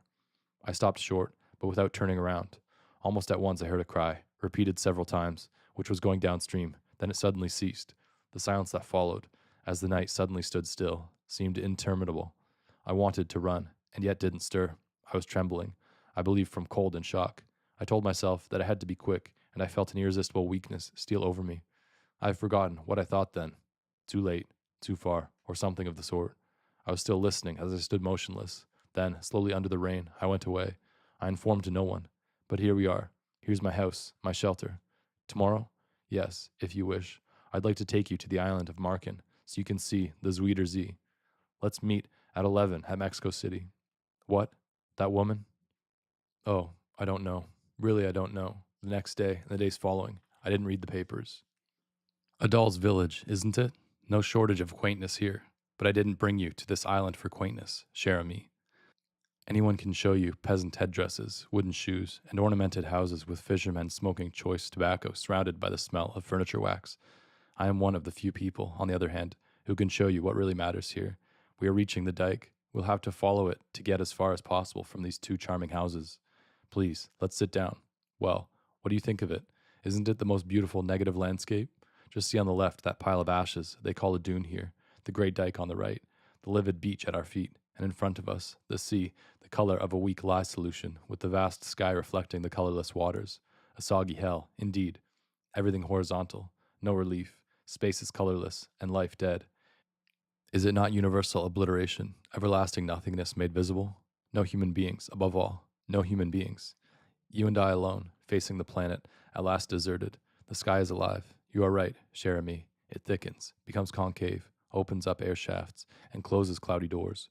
Those are the doves. Haven't you noticed that the sky of Holland is filled with millions of doves, invisible because of their altitude, which flap their wings, rise or fall in unison, filling the heavenly space with dense multitudes of grayish feathers carried hither and thither by the wind? The doves wait up there all year round. They wheel above the earth, look down, and would like to come down, but there is nothing but the sea and the canals, roofs covered with shop signs, and never a head on which to light. You don't understand what I mean? I'll admit my fatigue. I lose the thread of what I am saying. I've lost that lucidity to which my friends used to enjoy paying respects. I say, my friends, moreover, as a convention. I have no more friends. I have nothing but accomplices. To make up for this, their number has increased. They are the whole human race. And within the human race, you first of all. Whoever is at hand is always the first. How do I know I have no friends? It's very easy. I discovered it the day I thought of killing myself to play a trick on them, to punish them, in a way. But punish whom? Some would be surprised, and no one would feel punished. I realized I had no friends. Besides, even if I had had, I shouldn't be any better off. If I had been able to commit suicide and then see the reaction, why, then the game would have been worth the candle. But the earth is dark, cher ami, the coffin thick, and the shroud opaque. The eyes of the soul, to be sure, if there is a soul, and it has eyes. But you see, we're not sure. We can't be sure. Otherwise, there would be a solution. At least, one could get oneself taken seriously. Men are never convinced of your reasons, of your sincerity, of the seriousness of your suffering, except by your death. So long as you are alive, your case is doubtful. You have a right only to their skepticism. So if there were the least certainty that one could enjoy the show, it would be worth proving to them what they are unwilling to believe, and thus amazing them. But you kill yourself, and what does it matter whether or not they believe you? You are not there to see their amazement and their contrition, fleeting at best, to witness, according to every man's dreams, your own funeral. In order to cease being a doubtful case, one has to cease being, that's all. Besides, isn't it better thus? We'd suffer too much from their indifference. You'll pay for this, a daughter said to her father, who had prevented her from marrying a too well-groomed suitor. And she killed herself, but the father paid for nothing. He loved fly casting. 3 Sundays later, he went back to the river, to forget, as he said. He was right. He forgot, to tell the truth. The contrary would have been surprising. You think you are dying to punish your wife, and actually you are freeing her. It's better not to see that. Besides the fact that you might hear the reasons they give for your action.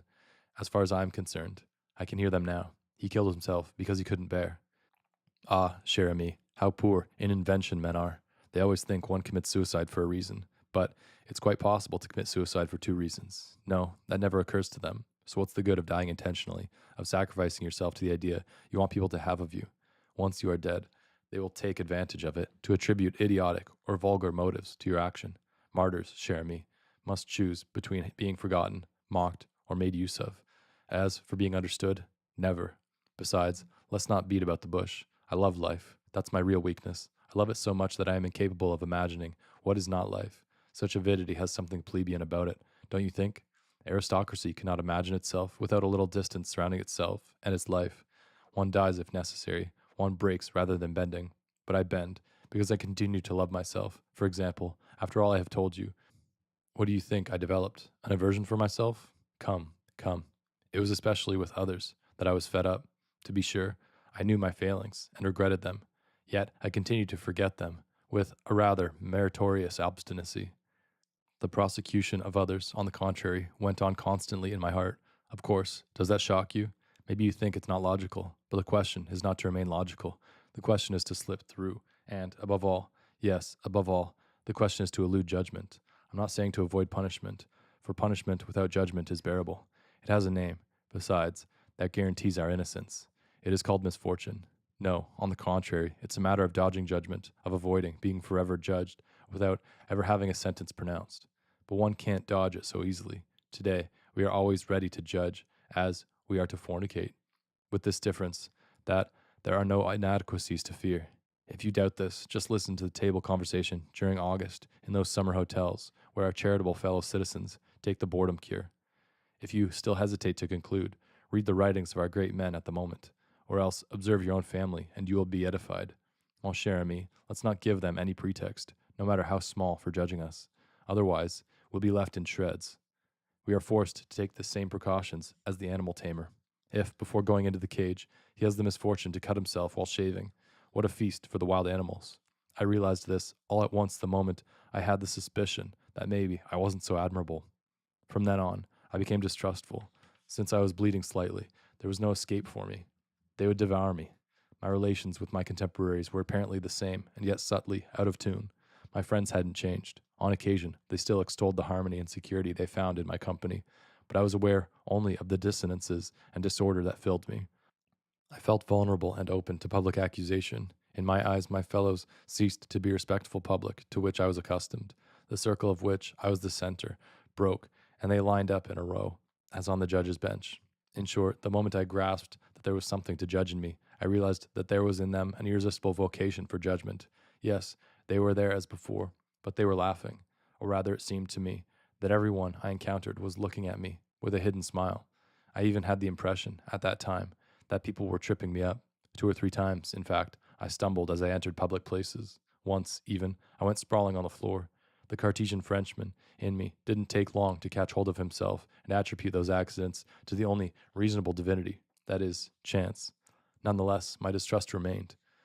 Once my attention was aroused, it was not hard for me to discover that I had enemies, in my profession to begin with, and also in my social life. Some among them I had obliged, others I should have obliged.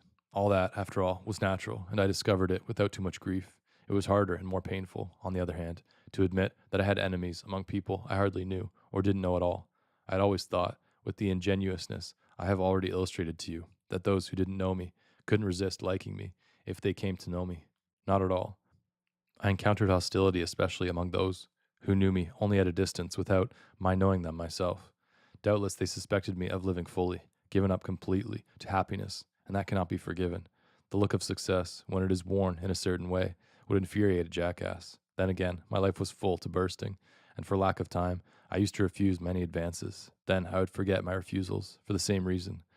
But those advances had been made me by people whose lives were not full and who, for that very reason, would remember my refusals. Thus, it is that, in the end, to take but one example, women cost me dear. The time I used to devote to them I couldn't give to men, who didn't always forgive me this. Is there any way out? Your successes and happiness are forgiven you only if you generously consent to share them. But to be happy, it is essential not to be too concerned with others. Consequently, there is no escape, happy and judged, or absolved and wretched. As for me, the injustice was even greater. I was condemned for past successes. For a long time, I had lived in the illusion of a general agreement, whereas, from all sides, judgments, arrows, mockeries rained upon me, inattentive and smiling. The day I was alerted, I became lucid. I received all the wounds at the same time, and lost my strength all at once. The whole universe then began to laugh at me. That is what no man, except those who are not really alive, in other words, wise men, can endure. Spitefulness is the only possible ostentation. People hasten to judge in order not to be judged themselves. What do you expect? The idea that comes most naturally to man, as if from his very nature, is the idea of his innocence. From this point of view, we are all like that little Frenchman at Buchenwald who insisted on registering a complaint with the clerk, himself a prisoner, who was recording his arrival. A complaint? The clerk and his comrades laughed. Useless, old man. You don't lodge a complaint here. But you see, sir, said the little Frenchman, my case is exceptional. I am innocent. We are all exceptional cases. We all want to appeal against something.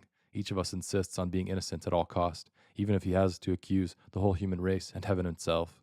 You won't delight a man by complimenting him on the efforts by which he has become intelligent or generous. On the other hand, you will beam if you admire his natural generosity. Inversely, if you tell a criminal that his crime is not to his nature or his character, but to unfortunate circumstances, he will be extravagantly grateful to you. During the council's speech, this is the moment he will choose to weep. Yet there is no credit in being honest or intelligent by birth, just as one is surely no more responsible for being a criminal by nature than for being a criminal by circumstance. For those rascals want grace. That is your responsibility, and they shamelessly allege the justifications of nature or the excuses of circumstances, even if they are contradictory. The essential thing is that they should be innocent, that their virtues, by grace of birth, should not be questioned, and that their misdeeds, born of a momentary misfortune, should never be more than provisional. As I told you, it's a matter of dodging judgment, since it is hard to dodge it, tricky to get one's nature simultaneously admired and excused. They all strive to be rich. Why? Did you ever ask yourself? For power, of course, but especially because wealth shields from immediate judgment, takes you out of the subway crowd to enclose you in a chromium-plated automobile, isolates you in huge protected lawns, Pullmans, first-class cabins. Wealth, cher ami, is not quite acquittal, but reprieve, and that's always worth taking. Above all, don't believe your friends when they ask you to be sincere with them. They merely hope you'll encourage them in the good opinion they have of themselves by providing them with the additional assurance they will find in your promise of sincerity. How could sincerity be a condition of friendship? A liking for truth at any cost is a passion that spares nothing and that nothing resists. It's a vice, at times a comfort, or selfishness. Therefore, if you are in that situation, don't hesitate. Promise to tell the truth and then lie as best you can. You will satisfy their hidden desire and doubly prove your affection. This is so true that we rarely confide in those who are better than we. Rather, we are more inclined to flee their society. Most often, on the other hand, we confess to those who are like us and who share our weaknesses. Hence, we don't want to improve ourselves or be bettered, for we should first have to be judged in default. We merely wish to be pitied and encouraged in the course we have chosen. In short, we should like at the same time to cease being guilty, and yet not to make the effort of cleansing ourselves. Not enough cynicism and not enough virtue. We lack the energy of evil as well as the energy of good. Do you know Dante? Really? The devil, you say? Then you know that Dante accepts the idea of neutral angels in the quarrel between God and Satan, and he puts them in limbo, a sort of vestibule of his hell. We are in the vestibule, cher ami. Patience? You are probably right. It would take patience to wait for the last judgment. But that's it. We're in a hurry. So much in a hurry, indeed, that I was obliged to make myself a judge at penitent.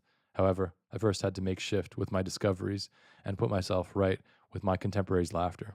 From the evening, when I was called, for I was really called, I had to answer, or at least seek an answer. It wasn't easy. For some time I floundered. To begin with, that perpetual laugh and the laughters had to teach me to see clearly within me and to discover, at last, that I was not simple. Don't smile. That truth is not so basic as it seems. What we call basic truths are simply the ones we discover after all the others.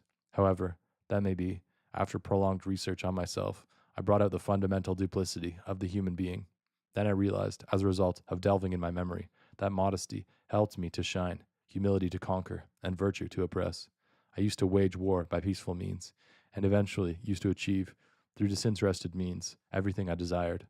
For instance, I never complained that my birthday was overlooked. People were even surprised, with a touch of admiration, by my discretion on this subject. But the reason for my disinterestedness was even more discreet. I longed to be forgotten in order to be able to complain to myself. Several days before the famous date, which I knew very well, I was on the alert, eager to let nothing slip that might arouse the attention and memory of those on whose laps I was counting. Didn't I once go so far as to contemplate falsifying a friend's calendar? Once my solitude was thoroughly proved, I could surrender to the charms of a virile self-pity. Thus, the surface of all my virtues had a less imposing reverse side. It is true that, in another sense, my shortcomings turned to my advantage. For example, the obligation I felt to conceal the vicious part of my life gave me a cold look that was confused with the look of virtue. My indifference made me loved. My selfishness wound up in my generosities. I stopped there, for too great a symmetry would upset my argument. But after all, I presented a harsh exterior, and yet could never resist the offer of a glass or of a woman. I was considered active, energetic, and my kingdom was the bed. I used to advertise my loyalty, and I don't believe there's a single person I loved that I didn't eventually betray. Of course, my betrayals didn't stand in the way of my fidelity. I used to knock off a considerable pile of work through successive periods of idleness, and I had never ceased aiding my neighbor, thanks to my enjoyment in doing so. But however much I repeated such facts to myself, they gave me but superficial consolations. Certain mornings, I would get up the case against myself most thoroughly, coming to the conclusion that I excelled above all in scorn. The very people I helped most often were the most scorned. Courteously, with a solidarity charged with emotion, I used to spit daily in the face of all the blind. Tell me frankly, is there any excuse for that? There is one, but so wretched that I cannot dream of advancing it. In any case, here it is. I have never been really able to believe that human affairs were serious matters. I had no idea where the serious might lie, except that it was not in all this I saw around me, which seemed to me merely an amusing game or tiresome. There are really efforts and convictions I have never been able to understand. I always looked with amazement and a certain suspicion on those strange creatures who died for money, fell into despair over the loss of a position, or sacrificed themselves with a high and mighty manner for the prosperity of their family. I could better understand that friend who had made up his mind to stop smoking and through sheer willpower had succeeded. One morning he opened the paper, read that the first H bomb had been exploded, learned about its wonderful effects, and hastened to a tobacco shop. To be sure, I occasionally pretended to take life seriously, but very soon the frivolity of seriousness struck me, and I merely went on playing my role as well as I could. I played at being efficient, intelligent, virtuous, civic minded, shocked, indulgent, fellow spirited, edifying. In short, there's no need of going on. You have already grasped that I was like my Dutchmen, who are here without being here. I was absent at the moment when I took up the most space. I have never been really sincere and enthusiastic except when I used to indulge in sports and in the army, when I used to act in plays we put on for our own amusement. In both cases, there was a rule of the game, which was not serious, but which we enjoyed taking as if it were. Even now, the Sunday matches in an overflowing stadium and the theater, which I loved with the greatest passion, are the only places in the world where I feel innocent. But who would consider such an attitude legitimate in the face of love, death, and the wages of the poor? Yet, what can be done about it? I could imagine the love of Isolde only in novels or on the stage. At times, people on their deathbed seemed to me convinced of their roles. The lines spoken by my poor clients always struck me as fitting the same pattern. Whence, living among men without sharing their interests, I could not manage to believe in the commitments I made. I was courteous and indolent enough to live up to what was expected of me in my profession, my family, or my civic life, but each time with a sort of indifference that spoiled everything. I lived my whole life under a double code, and my most serious acts were often the ones in which I was the least involved. Wasn't that, after all, the reason that, added to my blunders, I could not forgive myself, that made me revolt most violently against the judgment I felt forming in me and around me, and that forced me to seek an escape? For some time, my life continued outwardly as if nothing had changed. I was on rails and speeding ahead, as if purposely. People's praises increased, and that's just where the trouble came from. You remember the remark, "Woe to you, when all men speak well of you." Ah, the one who said that spoke words of wisdom. Woe to me. Consequently, the engine began to have whims, inexplicable breakdowns. Then, it was that the thought of death burst into my daily life. I would measure the years separating me from my end. I would look for examples of men at my age who were already dead, and I was tormented by the thought that I might not have time to accomplish my task. What task? I had no idea, frankly. Was what I was doing worth continuing? But that was not quite it. A ridiculous fear pursued me. In fact, one could not die without having confessed all one's lies. Not to God or to one of his representatives. I was above that, as you well imagine. No, it was a matter of confessing to men, to a friend, to a beloved woman, for example. Otherwise, were there but one lie hidden in a life, death made it definitive. No one, ever again, would know the truth on this point, since the only one to know it was precisely the dead man sleeping on his secret. That absolute murder of a truth used to make me dizzy. Today, let me interject, it would cause me, instead, subtle joys. The idea, for instance, that I am the only one to know what everyone is looking for, and that I have at home an object which kept the police of 3 countries on the run is a sheer delight. But let's not go into that. At the time, I had not yet found the recipe, and I was fretting. I pulled myself together, of course. What did one man's lie matter in the history of generations? And what pretension to want to drag out into the full light of truth a paltry fraud, lost in the sea of ages like a grain of sand in the ocean? I also told myself that the body's death, to judge from those I had seen, was in itself sufficient punishment that absolved all. Salvation was won, that is, the right to disappear definitively, in the sweat of the death agony. Nonetheless, the discomfort grew. Death was faithful at my bedside. I used to get up with it every morning, and compliments became more and more unbearable to me. It seemed to me that the falsehood increased with them so inordinately that never again could I put myself right. A day came when I could bear it no longer. My first reaction was excessive. Since I was a liar, I would reveal this and hurl my duplicity in the face of all those imbeciles, even before they discovered it. Provoked to truth, I would accept the challenge. In order to forestall the laughter, I dreamed of hurling myself into the general derision. In short, it was still a question of dodging judgment. I wanted to put the laughters on my side, or at least to put myself on their side. I contemplated, for instance, jostling the blind on the street, and from the secret, unexpected joy this gave me, I recognized how much a part of my soul loathed them. I planned to puncture the tires of invalids' vehicles, to go and shout "lousy proletarian" onto the scaffoldings on which laborers were working, to slap infants in the subway. I dreamed of all that and did none of it. Or, if I did something of the sort, I have forgotten it.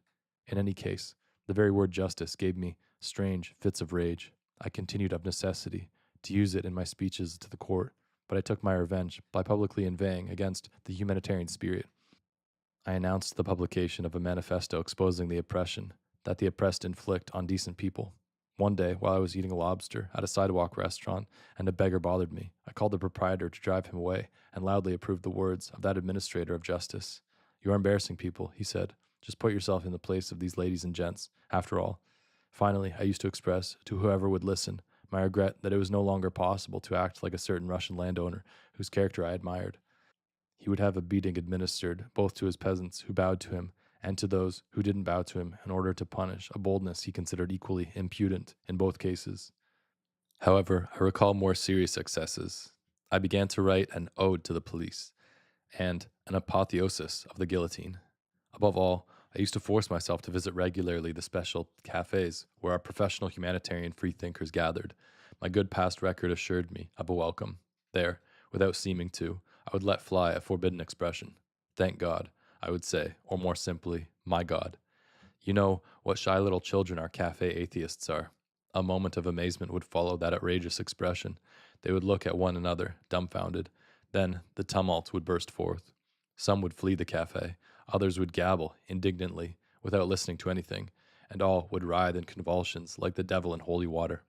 You must look on that as childish, yet maybe there was a more serious reason for those little jokes.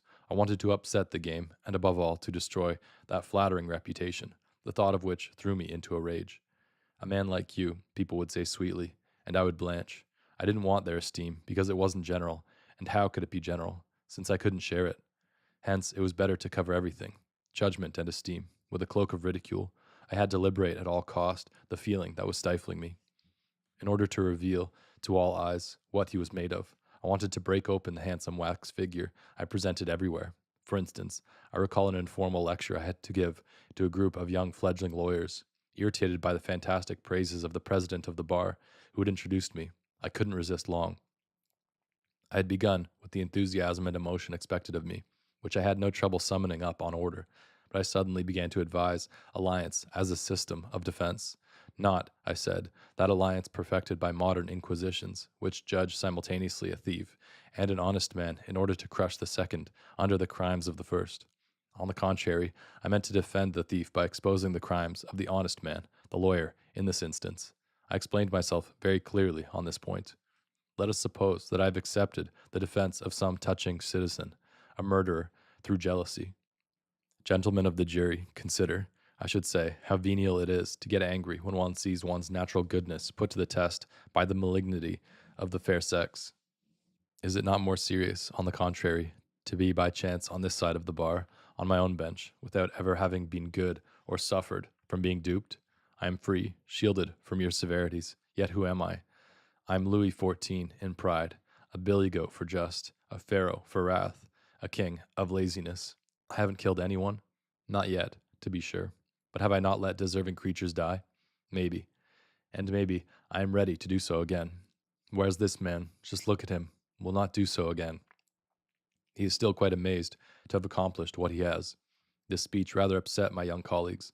After a moment, they made up their minds to laugh at it. They became completely reassured when I got to my conclusion, in which I invoked the human individual and his supposed rights. That day, habit won out. By repeating these pleasant indiscretions, I merely succeeded in disconcerting opinion somewhat, not in disarming it, or, above all, in disarming myself. The amazement I generally encountered in my listeners, their rather reticent embarrassment, somewhat like what you are showing, no, don't protest, did not calm me at all.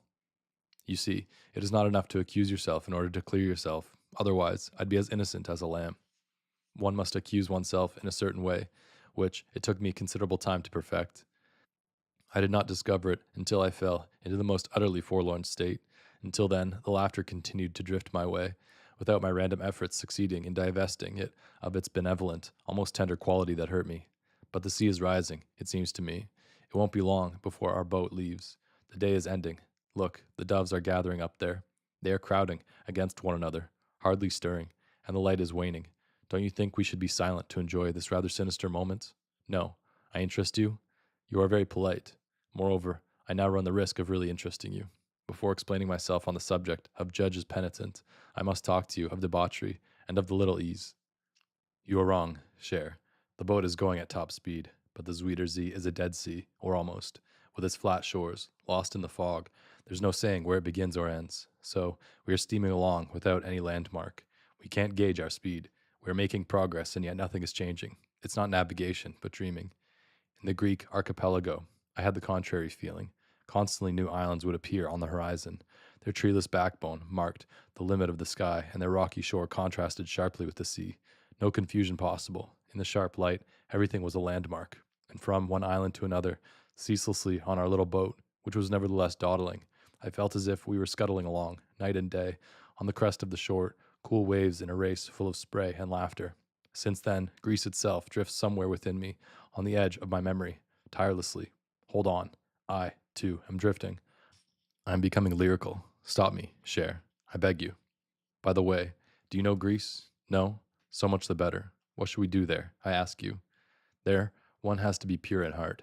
Do you know that their male friends walk along the street in pairs holding hands? Yes, the women stay home, and you often see a middle-aged, respectable man, sporting mustaches, gravely striding along the sidewalks, his fingers locked in those of his friend.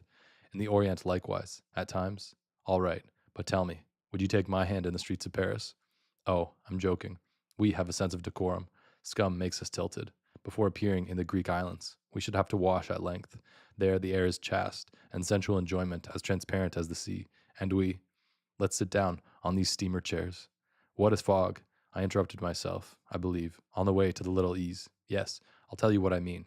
After having struggled, after having used up all my insolent airs, discouraged by the uselessness of my efforts, I made up my mind to leave the society of men. No, no, I didn't look for a desert island. There are no more. I simply took refuge among women. As you know, they don't really condemn any weakness. They would be more inclined to try to humiliate or disarm our strength. This is why woman is the reward, not of the warrior, but of the criminal. She is his harbor, his haven. It is in a woman's bed that he is generally arrested. Is she not all that remains to us of earthly paradise? In distress, I hastened to my natural harbor, but I no longer indulged in pretty speeches. I still gambled a little, out of habit, but invention was lacking. I hesitate to admit it for fear of using a few more naughty words. It seems to me that at that time I felt the need of love. Obscene, isn't it? In any case, I experienced a secret suffering, a sort of privation, that made me emptier and allowed me, partly through obligation and partly out of curiosity, to make a few commitments. And as much as I needed to love and be loved, I thought I was in love. In other words, I acted the fool. I often caught myself asking a question which, as a man of experience, I had always previously avoided. I would hear myself asking, "Do you love me?" You know that it is customary to answer in such cases. And you? If I answered yes, I found myself committed beyond my real feelings. If I dared to say no, I ran the risk of ceasing to be loved, and I would suffer therefore. The greater the threat to the feeling in which I had hoped to find calm, the more I demanded that feeling of my partner. Hence, I was led to ever more explicit promises, and came to expect of my heart an ever more sweeping feeling. Thus I developed a deceptive passion for a charming fool of a woman who had so thoroughly read true love stories that she spoke of love with the assurance and conviction of an intellectual announcing the classless society. Such conviction, as you must know, is contagious. I tried myself out at talking likewise of love and eventually convincing myself, at least until she became my mistress, and I realized that the true love stories, though they taught how to talk of love, did not teach how to make love.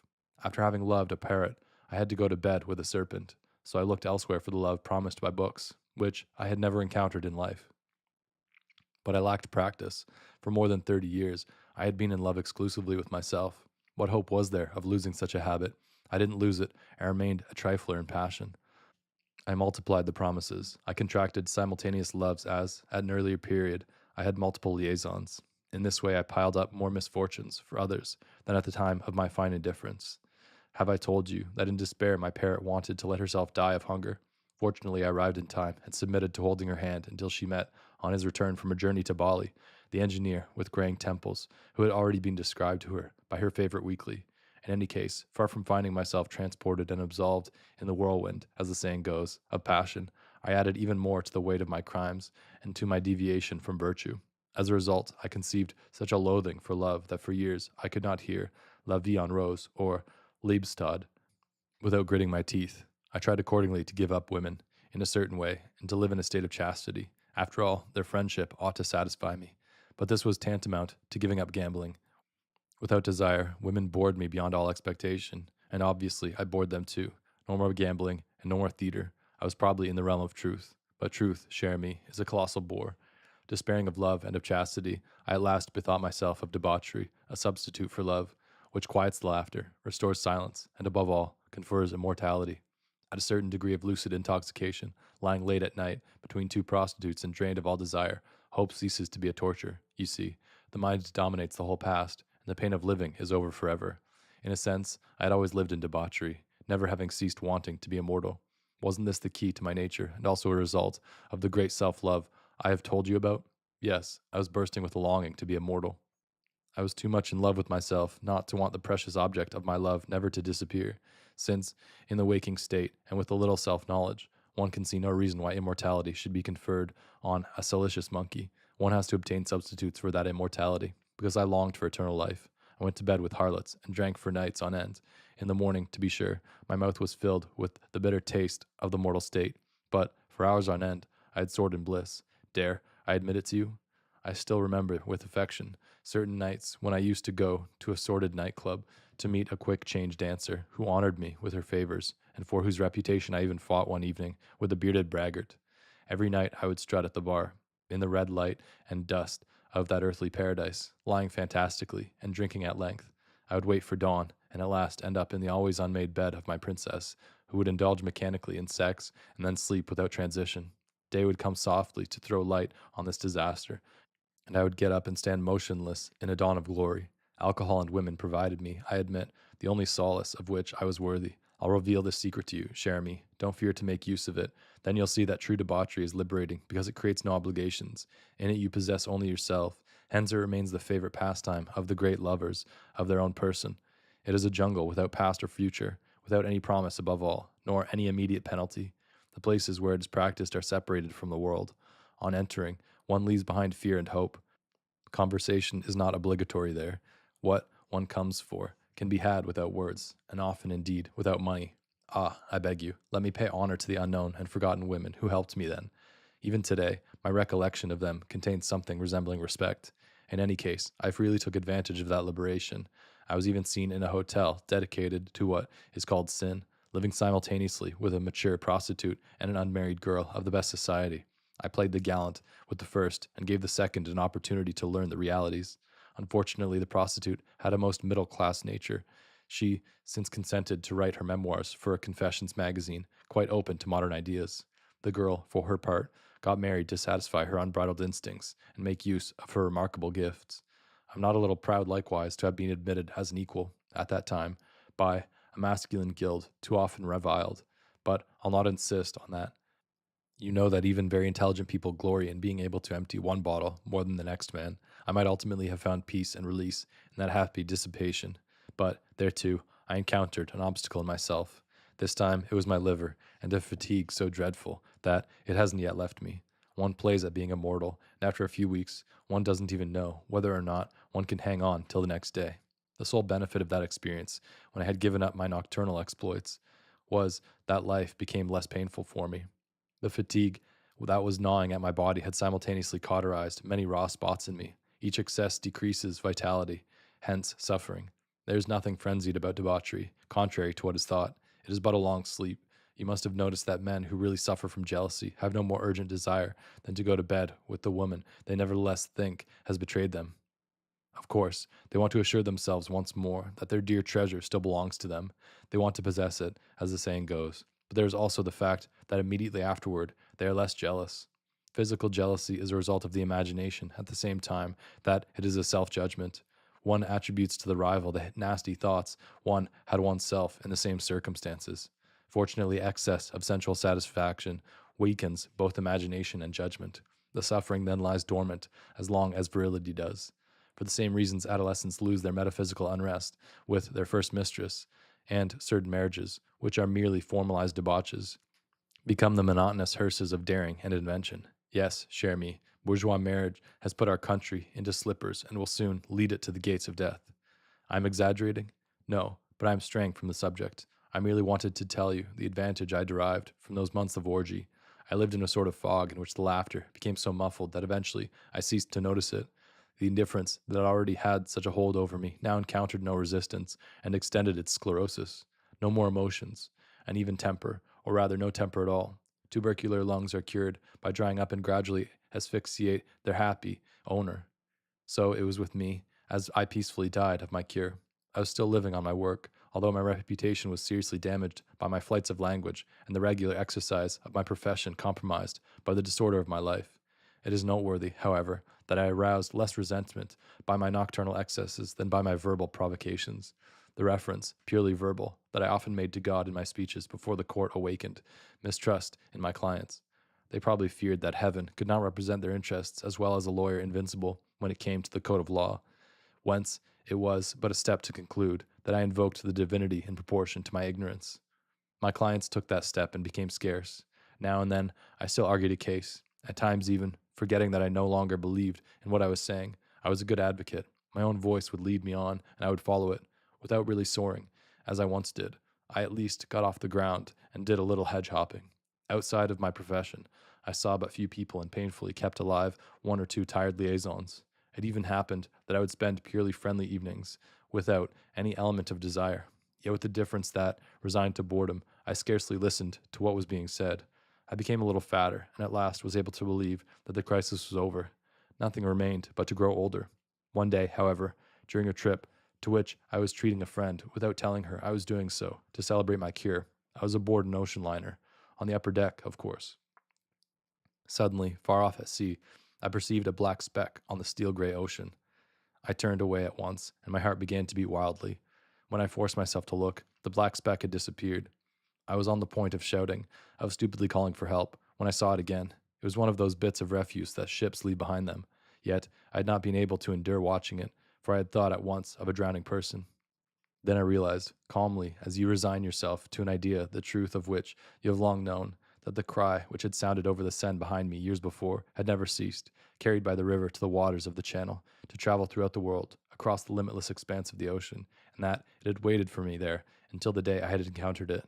I realized likewise that it would continue to await me on seas and rivers, everywhere, in short, where lies the bitter water of my baptism. Here, too, by the way, aren't we on the water?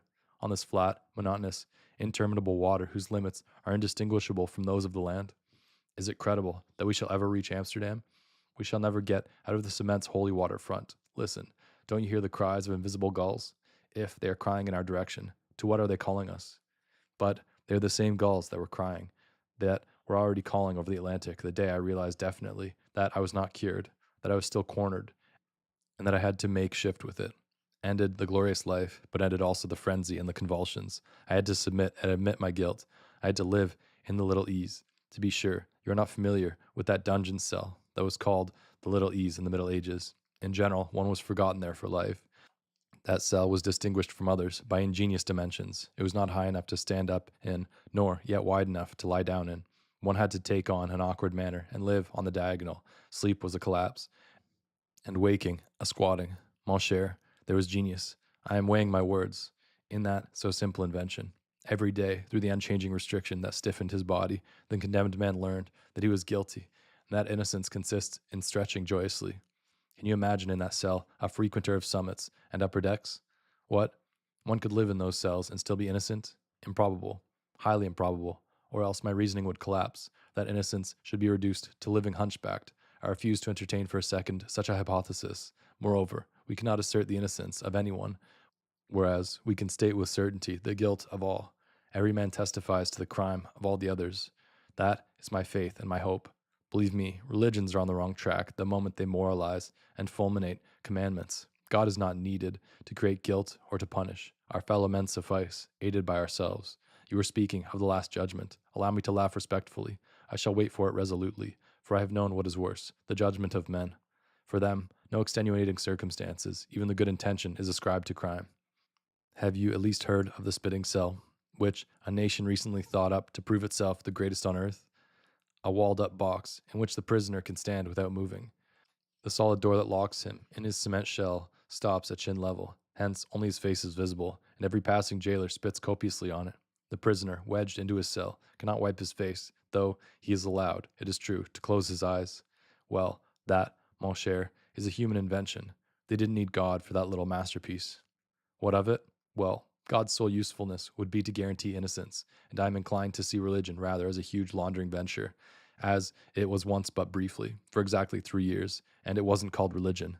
Since then, soap has been lacking. Our faces are dirty, and we wipe one another's noses. All dunces, all punished. Let's all spit on one another and, hurry, to the little ease. Each tries to spit first. That's all. I'll tell you a big secret, mon cher. Don't wait for the last judgment. It takes place every day.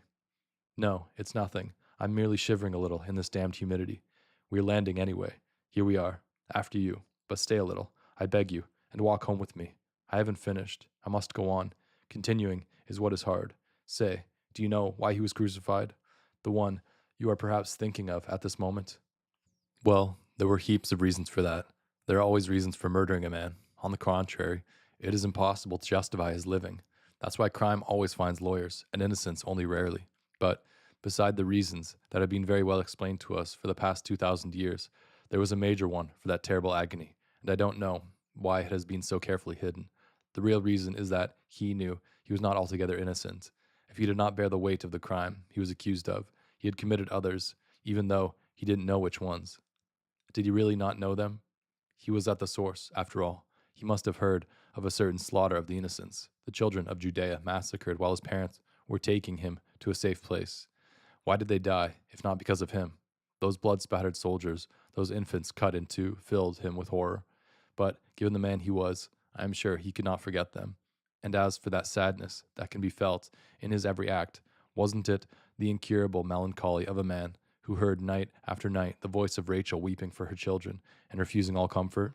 The lamentation would rend the night. Rachel would call her children, who had been killed for him, and he was still alive. Knowing what he knew, familiar with everything about man, who would have believed that crime consists less in making others die than in not dying oneself? Brought face to face, day and night, with his innocent crime, he found it too hard for him to hold on and continue. It was better to have done with it, not to defend himself, to die, in order not to be the only one to live, and to go elsewhere where perhaps he would be upheld. He was not upheld, he complained, and as a last straw, he was censored. Yes, it was the third evangelist, I believe, who first suppressed his complaint. Why hast thou forsaken me? It was a seditious cry, wasn't it? Well, then, the scissors. Mind you, if Luke had suppressed nothing, the matter would hardly have been noticed. In any case, it would not have assumed such importance. Thus the censor shouts aloud what he prescribes. The world's order, likewise, is ambiguous. Nonetheless, the censored one was unable to carry on, and I know, cher, whereof I speak. There was a time when I didn't at any minute have the slightest idea how I could reach the next one. Yes, one can wage war in this world, ape love, torture one's fellow man, or merely say evil of one's neighbor while knitting. But, in certain cases, carrying on, merely continuing, is superhuman. And he was not superhuman. You can take my word for it. He cried aloud his agony, and that's why I love him, my friend who died without knowing. The unfortunate thing is that he left us alone, to carry on, whatever happens, even when we are lodged in the little ease, knowing in turn what he knew, but incapable of doing what he did, and of dying like him. People naturally tried to get some help from his death. After all, it was a stroke of genius to tell us, "You're not a very pretty sight, that's certain." Well, we won't go into the details. We'll just liquidate it all at once, on the cross. But too many people now climb onto the cross merely to be seen from a greater distance, even if they have to trample somewhat on the one who has been there so long. Too many people have decided to do without generosity in order to practice charity. Oh, the injustice, the rank injustice that has been done him. It wrings my heart. Good heavens, the habit has seized me again, and I'm on the point of making a speech to the court. Forgive me, and realize that I have my reasons. Why, a few streets from here, there is a museum called Our Lord in the attic. At the time, they had the catacombs in the attic. After all, the cellars are flooded here. But today, set your mind at rest. Their Lord is neither in the attic nor in the cellar. They have hoisted him onto a judge's bench in the secret of their hearts, and they smite. They judge, above all, they judge in his name. He spoke softly to the adulteress. Neither do I condemn thee, but that doesn't matter. They condemn without absolving anyone. In the name of the Lord, Here's what you deserve. Lord, he, my friend, didn't expect so much. He simply wanted to be loved, nothing more. Of course, there are those who love him, even among Christians, but they are not numerous. He had foreseen that too. He had a sense of humor. Peter, the coward, Peter denied him. I know not the man, I know not what thou sayest, etc. Really, he went too far, and my friend makes a play on words. Thou art Peter, and upon this rock I will build my church. Irony could go no further, don't you think? But no, they still triumph. You see, he had said it. He had said it indeed. He knew the question thoroughly, and then he left forever, leaving them to judge and condemn, with pardon on their lips and the sentence in their hearts. For it cannot be said, there is no more pity. No, good Lord, we never stop talking of it. Simply, no one is ever acquitted anymore. On dead innocence, the judges swarm, the judges of all species, those of Christ and those of the Antichrist, who are the same anyway, reconciled in the little ease. For one mustn't blame everything exclusively on the Christians. The others are involved too. Do you know what has become of one of the houses in this city that sheltered Descartes? A lunatic asylum. Yes, general delirium and persecution. We, too, naturally are obliged to come to it. You have had a chance to observe that I spare nothing, and as for you, I know that you agree in thought. Wherefore, since we are all judges, we are all guilty before one another. All Christs in our mean manner, one by one crucified, always without knowing. We should be, at least if I, Clemence, had not found a way out, the only solution. Truth at last. No, I am stopping, cher ami. Fear nothing. Besides, I am going to leave you, for we are at my door. In solitude, and when fatigued, one is after all inclined to take oneself for a prophet. When all is said and done, that's really what I am, having taken refuge in a desert of stones, fogs, and stagnant waters, an empty prophet for shabby times, Elijah without a Messiah, choked with fever and alcohol, my back up against this moldy door, my finger raised toward a threatening sky, showering imprecations on lawless men who cannot endure any judgment, for they can't endure it, très cher. And that's the whole question. He who clings to a law does not fear the judgment that reinstates him in an order he believes in, but the keenest of human torments is to be judged without a law. Yet we are in that torment, deprived of their natural curb. The judges, loosed at random, are racing through their job. Hence, we have to try to go faster than they, don't we? And it's a real madhouse. Prophets and quacks multiply. They hasten to get there with a good law or a flawless organization before the world is deserted. Fortunately, I arrived. I'm the end and the beginning. I announce the law. In short, I'm a judge penitent. Yes, I'll tell you tomorrow what this noble profession consists of. You are leaving the day after tomorrow, so we are in a hurry. Come to my place, will you? Just ring 3 times. You are going back to Paris? Paris is far. Paris is beautiful. I haven't forgotten it. I remember its twilights at about this same season. Evening falls, dry and rustling. Over the roofs, blue with smoke. The city rumbles. The river seems to flow backward. Then I used to wander in the streets. They wander now too. I know.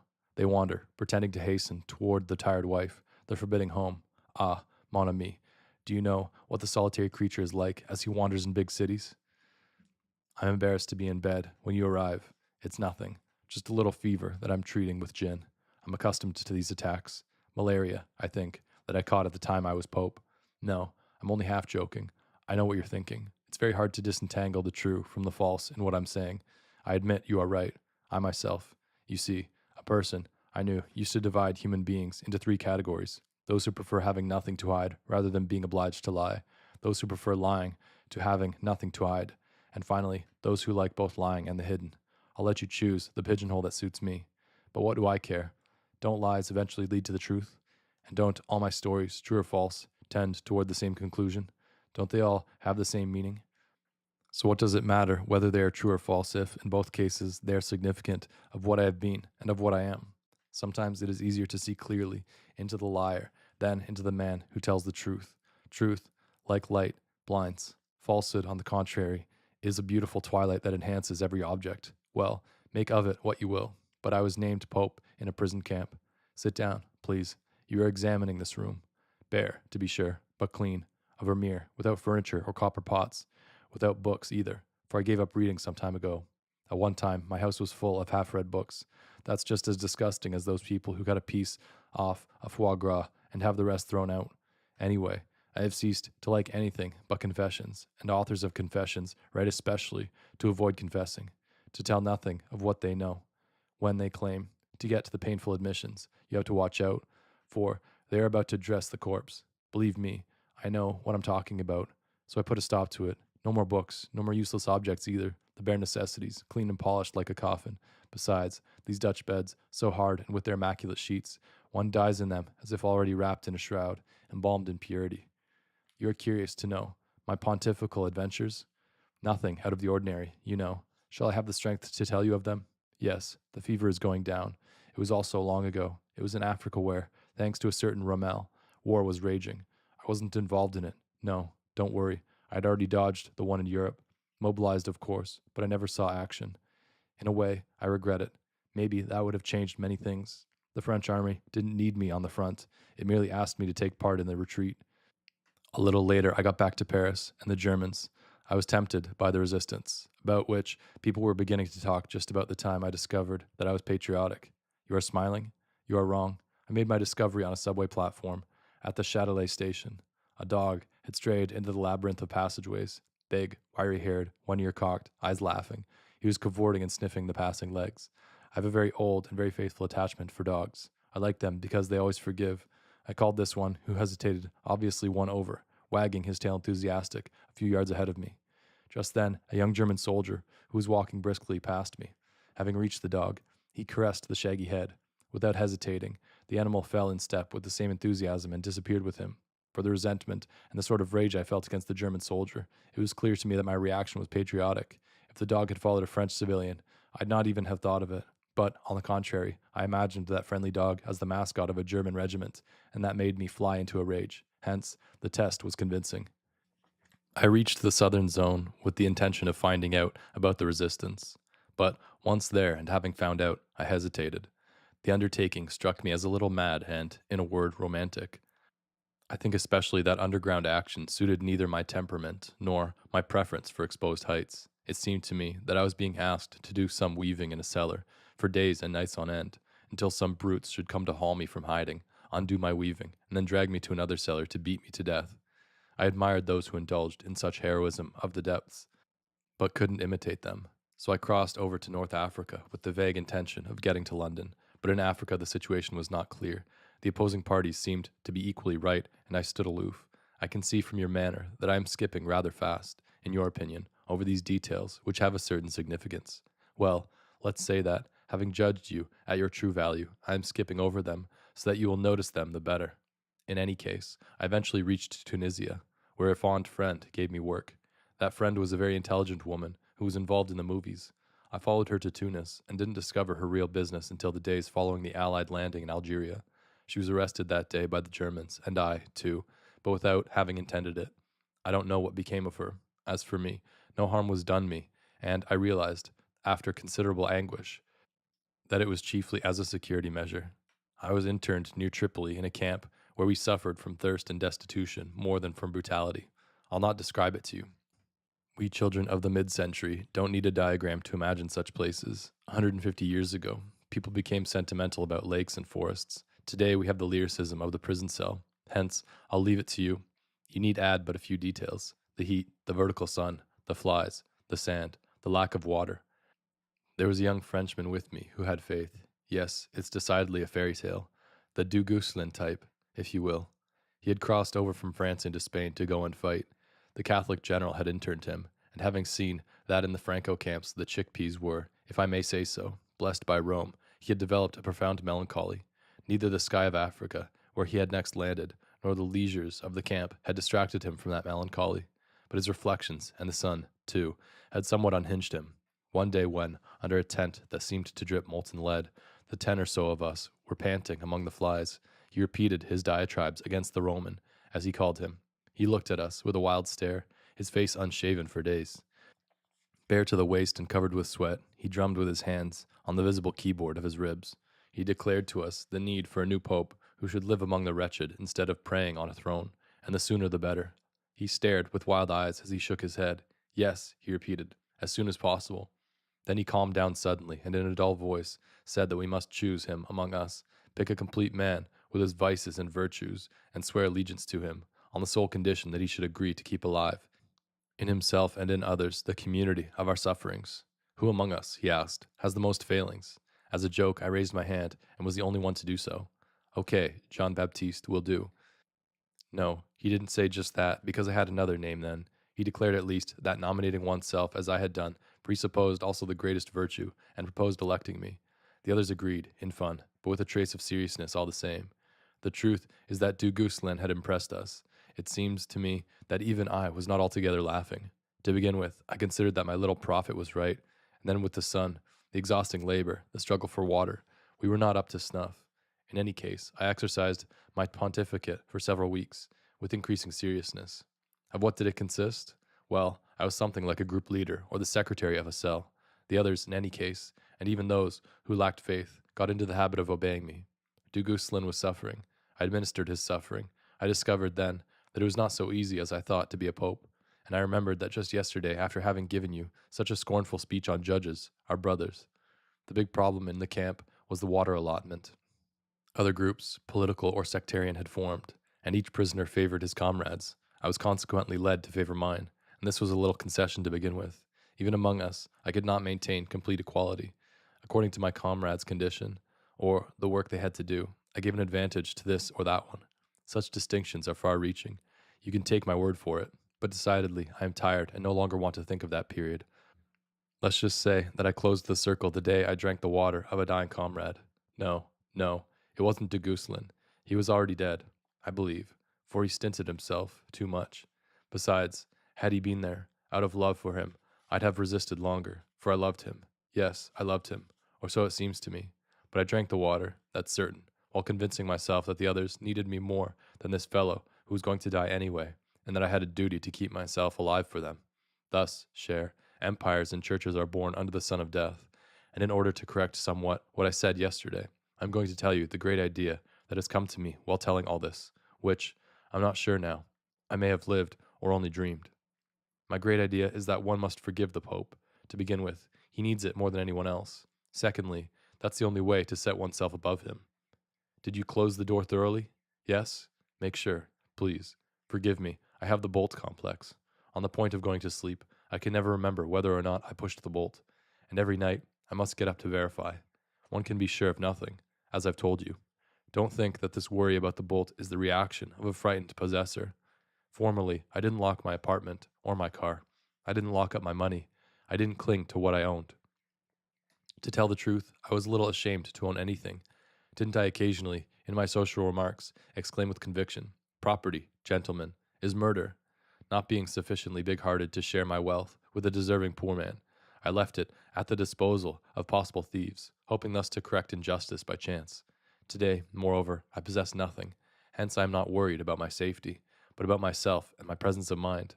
I am also eager to block the door of the closed little universe of which I am the king, the pope, and the judge. By the way, will you please open that cupboard? Yes, look at that painting. Don't you recognize it? It is The Just Judges. That doesn't make you jump? Can it be that your culture has gaps? Yes, if you read the papers, you would recall the theft in 1934 in the St. Bavon Cathedral of Ghent of one of the panels of the famous Van Eyck altarpiece, The Adoration of the Lamb. That panel was called The Just Judges. It represented judges on horseback coming to adore the sacred animal. It was replaced by an excellent copy, for the original was never found. Well, here it is. No, I had nothing to do with it. A frequenter of Mexico City. You had a glimpse of him the other evening. Sold it to the ape for a bottle. One drunken evening. I first advised our friend to hang it in a place of honor, and for a long time, while they were being looked for throughout the world, our devout judges sat enthroned at Mexico City above the drunks and pimps. Then the ape, at my request, put it in custody here. He balked a little at doing so, but he got a fright when I explained the matter to him. Since then, these estimable magistrates form my sole company. At Mexico City, above the bar, you saw what a void they left.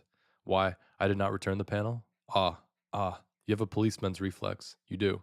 Well, I'll answer you as I would the state's attorney, if it could ever occur to anyone that this painting had wound up in my room. First, because it belongs not to me, but to the proprietor of Mexico City, who deserves it as much as the Archbishop of Ghent. Secondly, because among all those who file by the adoration of the Lamb, no one could distinguish the copy from the original, and hence no one is wronged by my misconduct. Thirdly, because in this way I dominate. False judges are held up to the world's admiration, and I alone know the true ones. Fourth, because I thus have a chance of being sent to prison, an attractive idea in a way. Fifth, because those judges are on their way to meet the Lamb. because there's no more lamb or innocence, and because the clever rascal who stole the panel was an instrument of the unknown justice that one ought not to thwart. Finally, because this way everything is in harmony. Justice being definitively separated from innocence, the latter on the cross and the former in the cupboard, I have the way clear to work according to my convictions. With a clear conscience, I can practice the difficult profession of judge penitent, in which I have set myself up after so many blighted hopes and contradictions. And now it is time, since you are leaving, for me to tell you what it is. Allow me first to sit up, so I can breathe more easily. Oh, how weak I am. Lock up my judges, please. As for the profession of judge penitent, I am practicing it at present. Ordinarily, my offices are at Mexico City, but real vocations are carried beyond the place of work. Even in bed, even with a fever, I am functioning. Besides, one doesn't practice this profession, one breathes it constantly. Don't get the idea that I have talked to you at such length for 5 days, just for the fun of it. No, I used to talk through my hat quite enough in the past. Now my words have a purpose.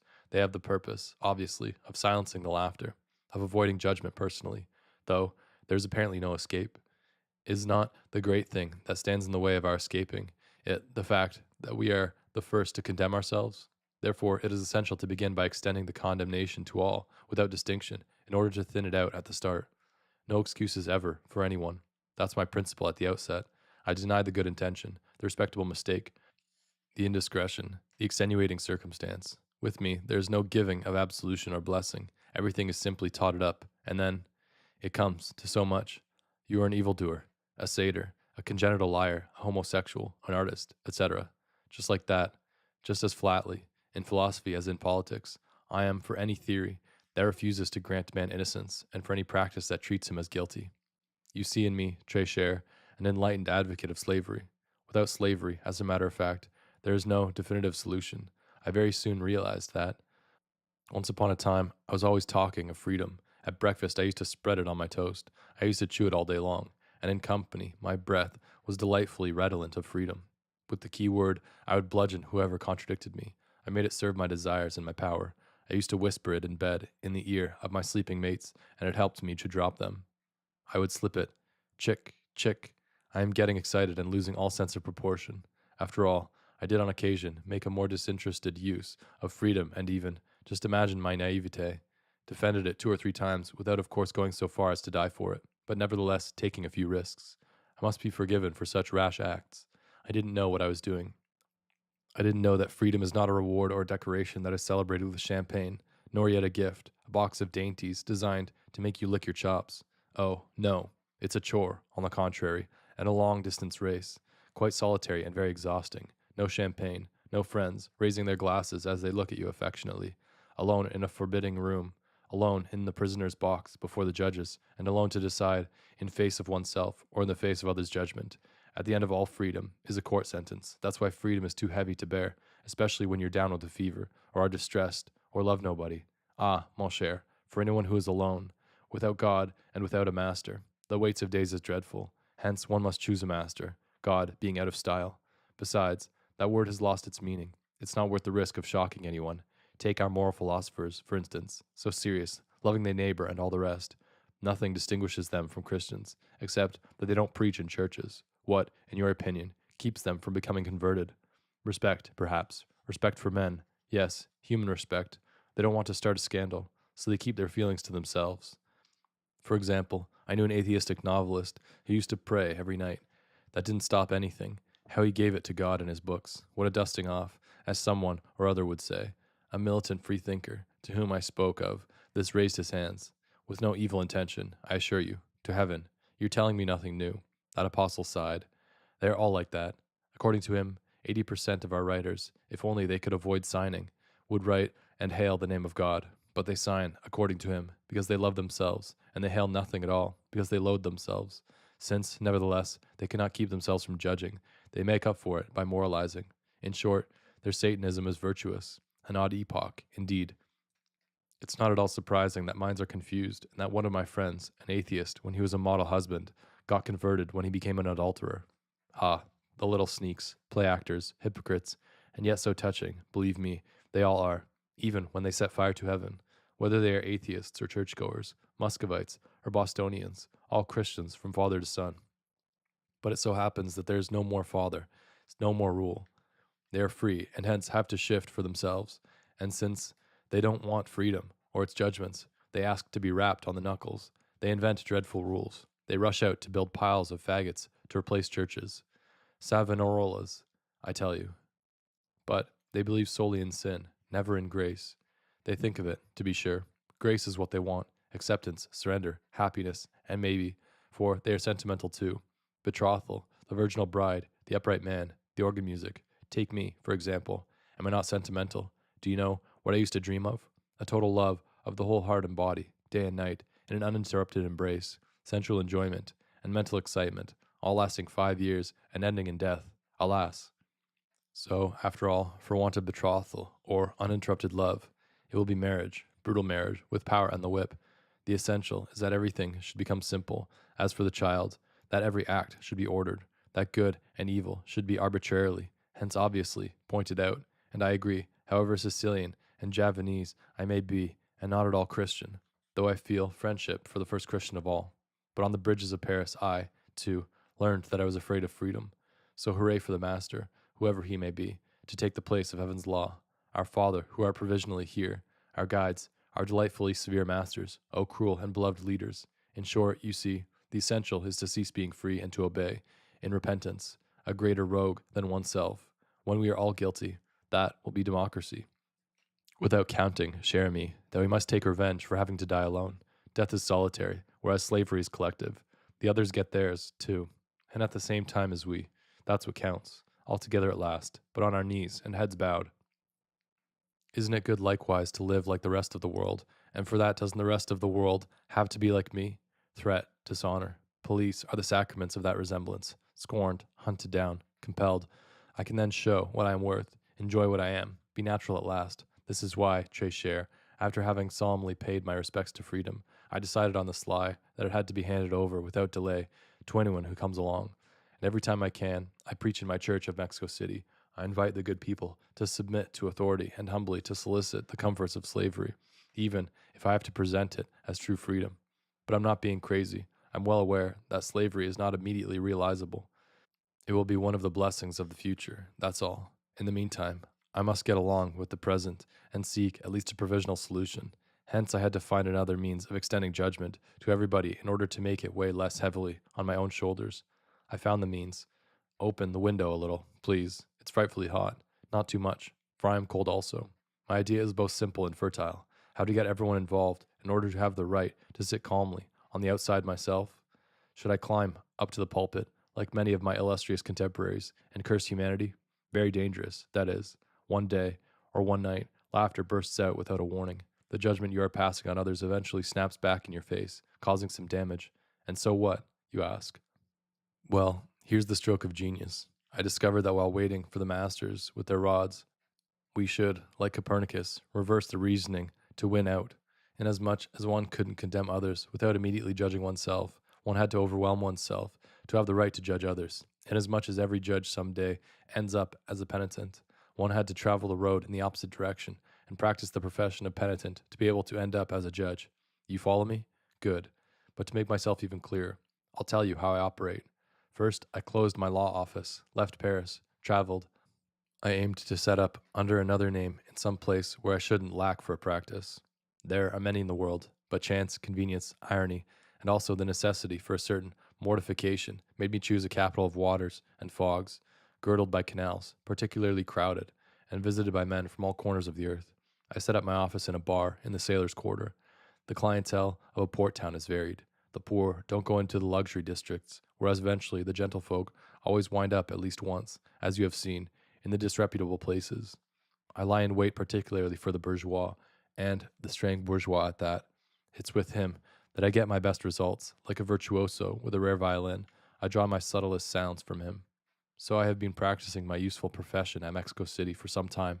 It consists, to begin with, as you know from experience, in indulging in public confession as often as possible. I accuse myself up and down. It's not hard, for I now have acquired a memory. But let me point out that I don't accuse myself crudely, beating my breast. No, I navigate skillfully, multiplying distinctions and digressions, too. In short, I adapt my words to my listener and lead him to go me one better. I mingle what concerns me and what concerns others. I choose the features we have in common, the experiences we have endured together, the failings we share. Good form, in other words, the man of the hour, as he is rife in me and in others. With all that, I construct a portrait, which is the image of all and of no one. A mask, in short, rather like those carnival masks, which are both lifelike and stylized, so that they make people say, "Why, surely I've met him," when the portrait is finished. As it is this evening, I show it with great sorrow. This, alas, is what I am.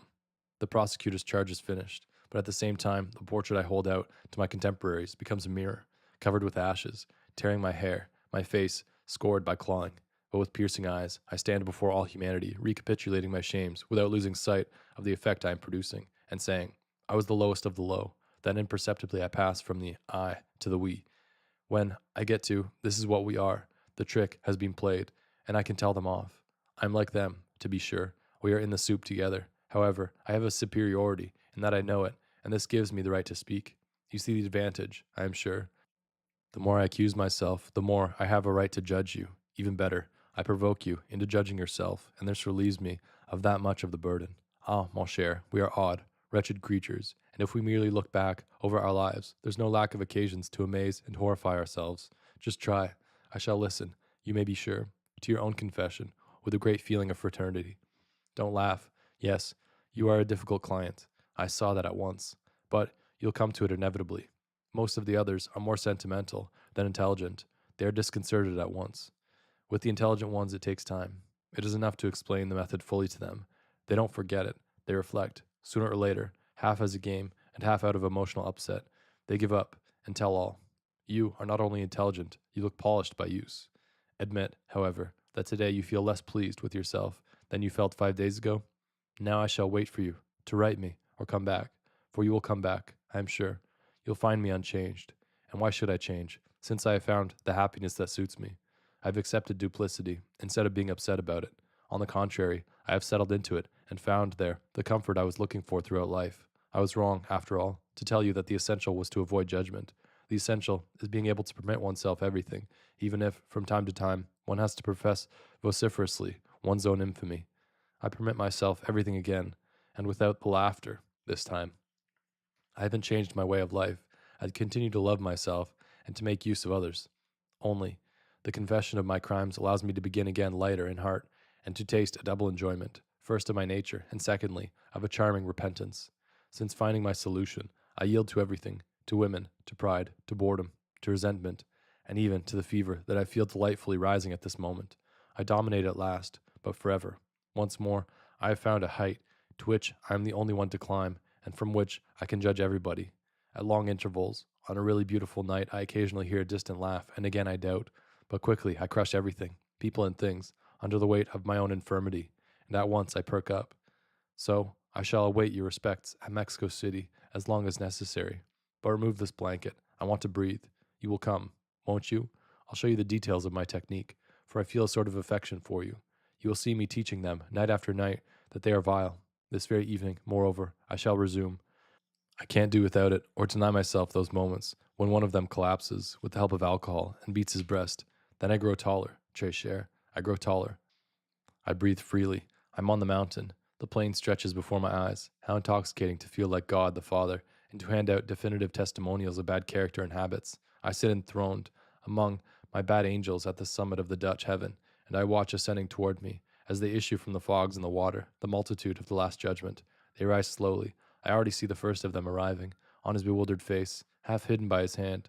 I read the melancholy of the common condition, and the despair of not being able to escape it. And as for me, I pity without absolving, I understand without forgiving, and above all, I feel at last that I am being adored. Yes, I am moving about. How could I remain in bed like a good patient? I must be higher than you, and my thoughts lift me up. Such nights, or such mornings rather, for the fall occurs at dawn. I go out and walk briskly along the canals. In the livid sky, the layers of feathers become thinner. The doves move a little higher, and above the roofs a rosy light announces a new day of my creation.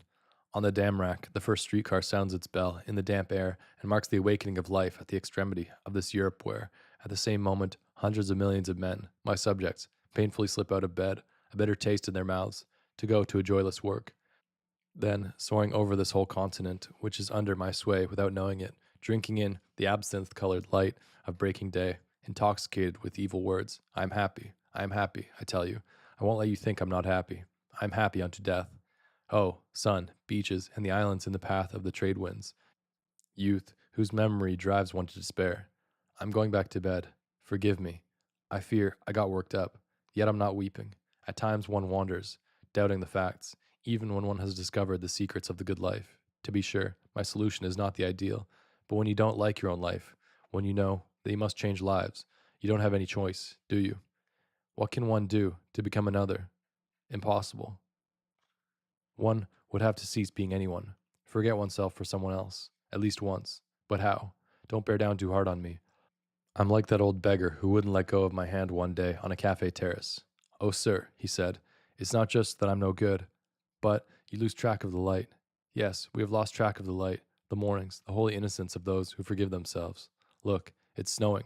Oh, I must go out. Amsterdam asleep in the white night, the dark jade canals, onto the little snow-covered bridges, the empty streets, my muffled steps. There will be purity, even if fleeting, before tomorrow's mud.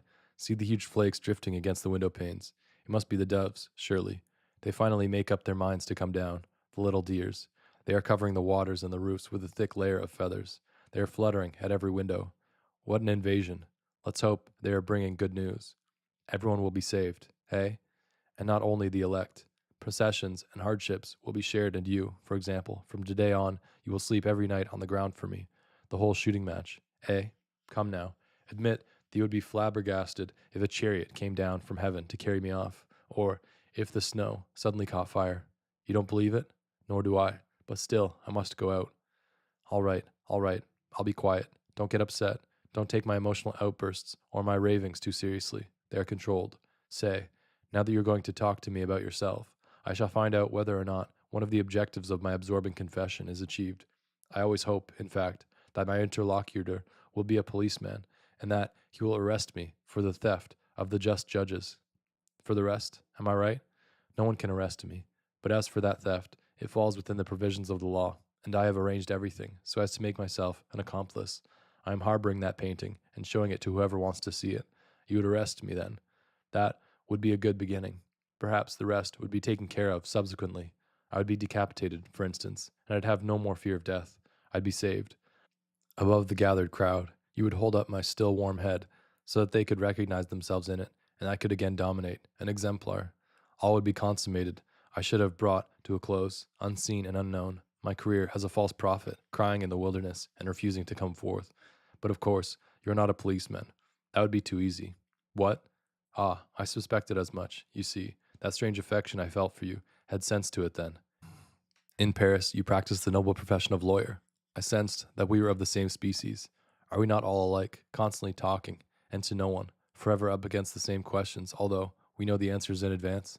Then please tell me what happened to you one night on the quays of the Seine, and how you managed never to risk your life. You yourself utter the words that for years have never ceased echoing through my nights, and that I shall at last say through your mouth. Oh, young woman, throw yourself into the water again, so that I may a second time have the chance of saving both of us. A second time, eh? What a risky suggestion. Just suppose, cher maître, that we should be taken literally. We'd have to go through with it. Brr. The water's so cold, but let's not worry. It's too late now. It will always be too late, fortunately.